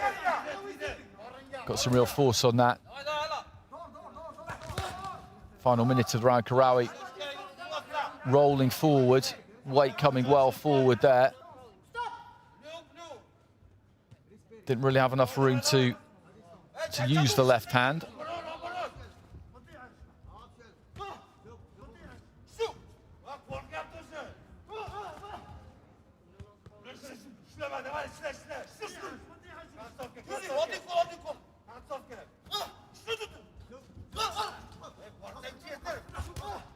Good left hand, really good left hand there from Abduliev. That looked like a legitimate knockdown to me. It was a left hand that definitely started that without a question of a doubt. He ended up touching down, going down. I don't know why the referee didn't call that. Good strong left hand on the inside from Abduliev. Good finish to the round for the Uzbek fighter, and he needs this second round because we know that he was down on the cards, on 4 cards out of 5 at the end of the first. He just committed more in that second round, I would say, and he's got his reward there. So Khrystyna with a 2-point lead with Poland, Abduliev with a 2-point lead with the Armenian judge, and with the other 3, it is level. So those are the 3 that count now, unless one of these 2 can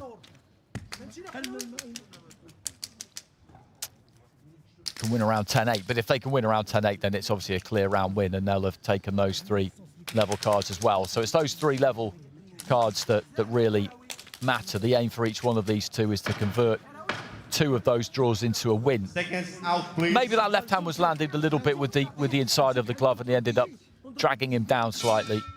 Third round.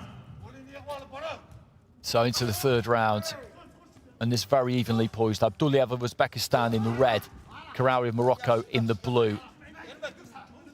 And it is absolutely dead level. Good strong right hand there from Khrystyna. And again, nice left hand to the body there from Abdullayev, and then just got the weight back, using his feet to get the weight back. He's not used that exaggerated pullback that we saw so much in round 1, nearly as much in round 2 and round 3, and I think that's a good thing. Use those feet to take you back out of range, not just the reflexes and pulling yourself back at the waist. It's impossible to keep control of that. Strong left hand there from Abdullayev. And again, and they both landed some good shots in this round. Khrystyna climbs into a left hand himself.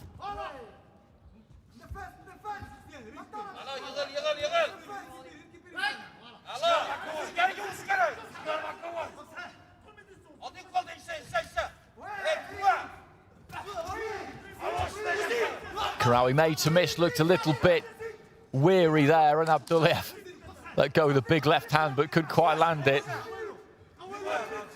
This is going right down to the wire because this has been fairly even this final round as well. They both landed some big punches, but in fairly equal measure. But just maybe signs heading into the second half of the round that Abdullayev has got a bit more in the tank than Khrystyna. Or maybe Khrystyna's trying to nick a bit of a rest heading towards that last minute. This could well come down now to just who wants this a bit more, who can work a little bit harder, let their hands go, push those punches out. Khrystyna does seem to have gone into his shell a bit now, just looking to throw off the back foot. And the referee hadn't said box on.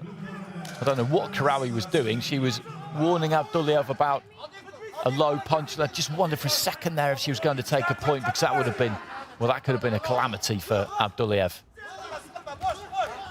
Khrystyna, I think the energy levels are low for him. Abdullayev needs to really try and step on this if he can, because he looks to me like he might just have a little bit more left. Khrystyna standing on the edge of range there, hands down, just looking to throw those single big shots, because he knows that Abdullayev is trying to come in on him here and doing quite a good job of countering there, Khrystyna. Abdullayev, though, on the front foot, throws that left hand. Khrystyna may be coasting here because he feels that he's ahead. You can never really tell. Final few seconds. They'll both claim this when the bell goes, 100%. But I'm not really sure which way it's going to go, who's going to get it. We know that Khrystyna had a 2-point lead on one card. Abdullayev had a 2-point lead on another card. 3 were level, and it will come down to how those 3 level cards are scored. And it's hard to say. In the first half of the round, they both landed some big shots, a couple of big right hands from Khrystyna, but Abdullayev came back with a couple of big left hands himself. And then in the second half of the round, Abdullayev, well, he was the one really chasing things, and that can count. But Khrystyna ditched in a few decent shots off the back foot towards the end. I would shade with Abdullayev in that final round, but as I say, not a lot to choose between the two of them, not a lot at all. Ladies and gentlemen, the winner of this bout with split decision. From the red corner, Alkon Abdullayev. Abdullayev gets it. Abdullayev gets it. So enough of those 3 judges in the middle there must have gone his way. 2 out of the 3 have gone his way. As I said, that's what it was going to come down to. Sri Lanka, Slovakia and Ireland.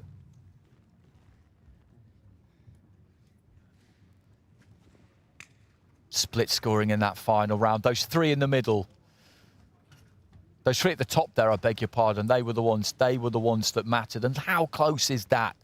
As I said at the start of the round, the winner needed to convert 2 of those level cards into wins, and Abdullayev has managed to do that. He looked very disappointed at the end there, Khrystyna, and I understand it. There was nothing in that. There was nothing in that at all.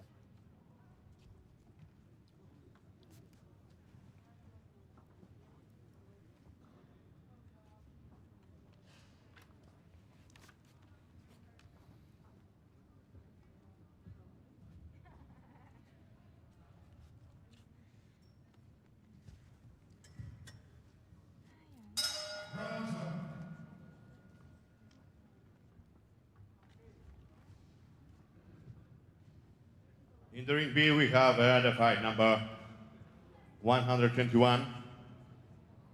Men's Welter, 69 kg. Please into the red corner. From Poland, Mateusz Urban.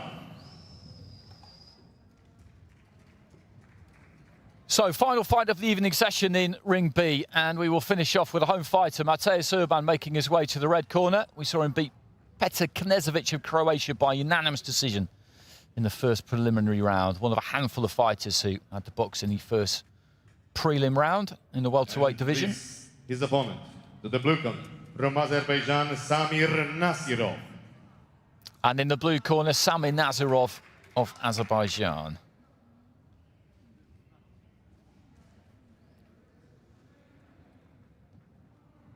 And the judges of this bout, Russia, Mongolia, Uzbekistan, Israel, and Korea, and the referee from Jordan, Yunis Nabel.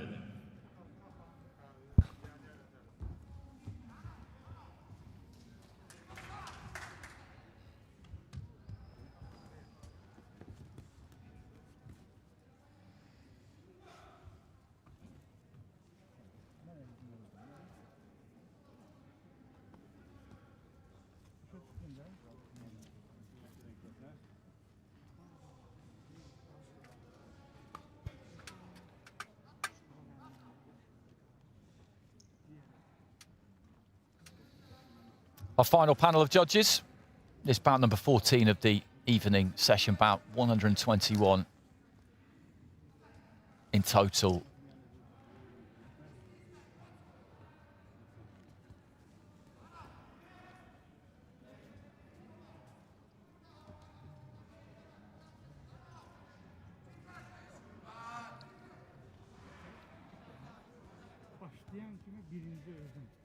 Urban of Poland in the red, Nasirov of Azerbaijan in the blue.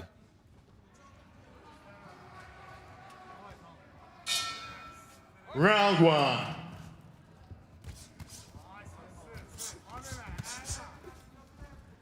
Quick start from Nasirov there. Trying to move in behind the jab, looking aggressive. Urban, as we saw in his previous fight, tall fighter. Quite compact.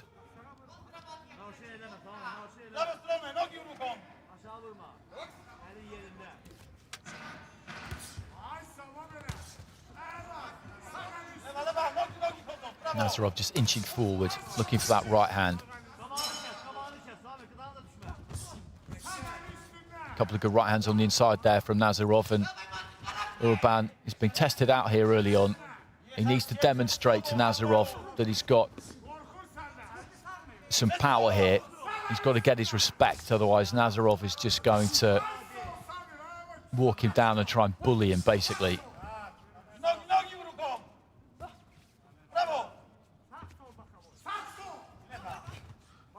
Right hand was low there. I think it was accidental.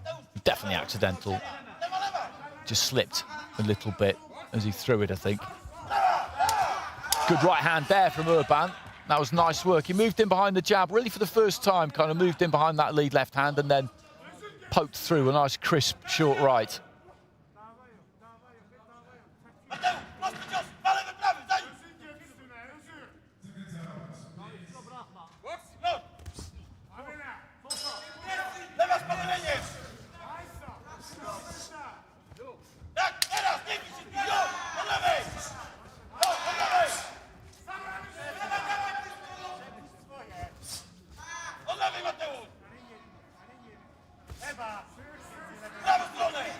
It's the final minute of round one.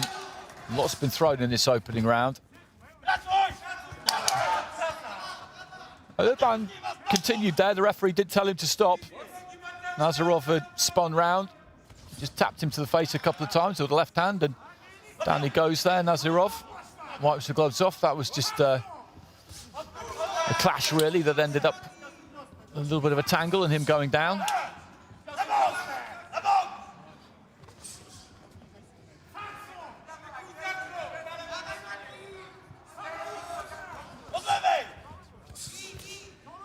Nasirov trying to find room for the uppercut.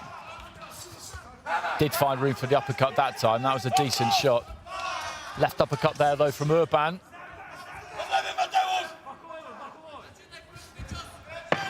falling short with the right hand there, Urban. That was slightly dangerous, but he just followed it in. That's all you can do, really. I was talking about this earlier. That's all you can do when you find your weight coming forward and you're kind of groping around in no man's land. It's not where you want to get stuck. So he just kept coming forward. Fairly tight opening round and reflected in the split scoring. Nazarov just peeking ahead there. 10-9 on 3 cards. Urban 10-9 on the other 2.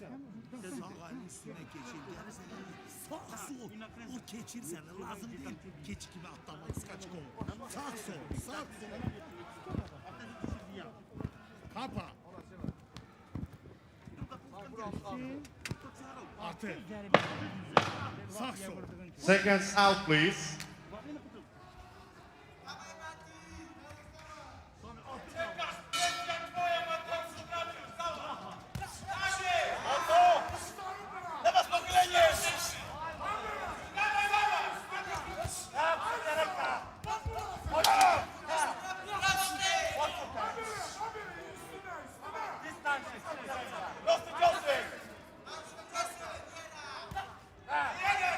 Urban trying to flick that jab up from the waist. He's in the red representing Poland. Nazarov in the blue boxing for Azerbaijan. Nazarov looking for that right hand to the body. Just kind of collapses into Urban on the ropes on the far side. Urban happy enough just to wrap him up there.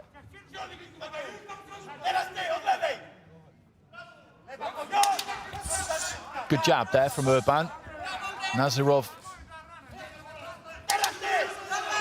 throwing plenty, as he did in the opening round. The work rate is high from Nazarov. The punch kind of completion ratio wouldn't be all that high. Right to the body there from Urban. And looks for the jab again there as well. Nazarov's uppercut was short. He never extends that jab, Nazarov. He just throws it as something to try and set up the right hand more often than not.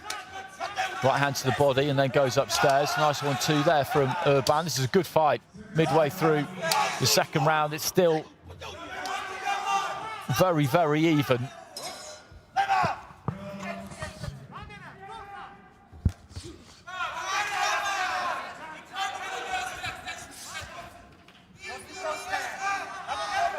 Nazarov's work rate has just dipped a bit, actually, in the last 25-30 seconds.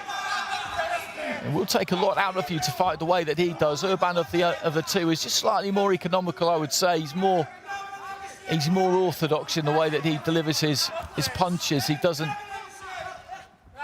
muscle them in the same sort of fashion that Nazarov does. A lot of his punches look like real effort punches. Not quite the same for Urban. He just needs to keep popping those hands out, I think, the Pole. Keep trying to use that jab. If he does that, then I think he might be able to just nick this second round.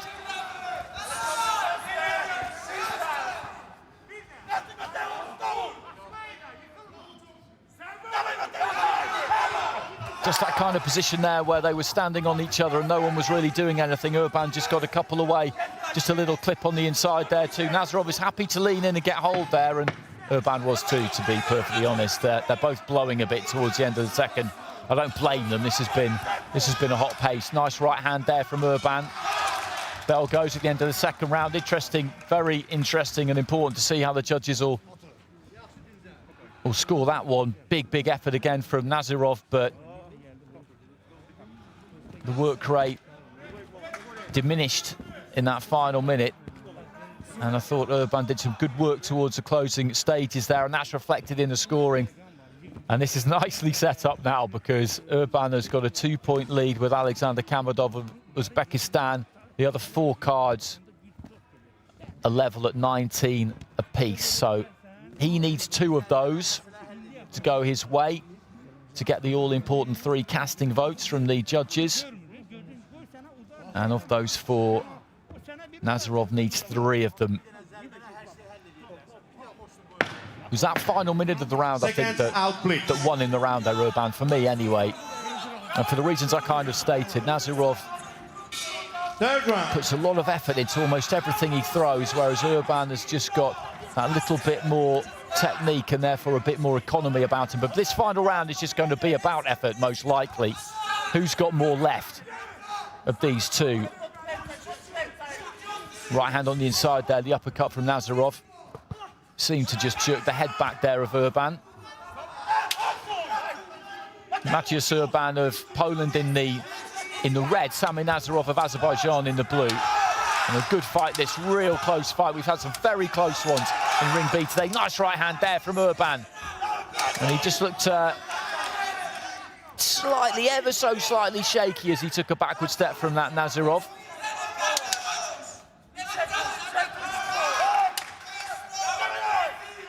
And Urban has got a nice shape about him, maybe grown in confidence a bit a minute into this third round. And the tank is really running low, I think, for Nazarov now. Urban's got to try and exploit that. Use that jab. Just keep working those hands, because Nazarov, I don't believe, has got much left here at all. Maybe he could summon up one last big effort. He's going to have to.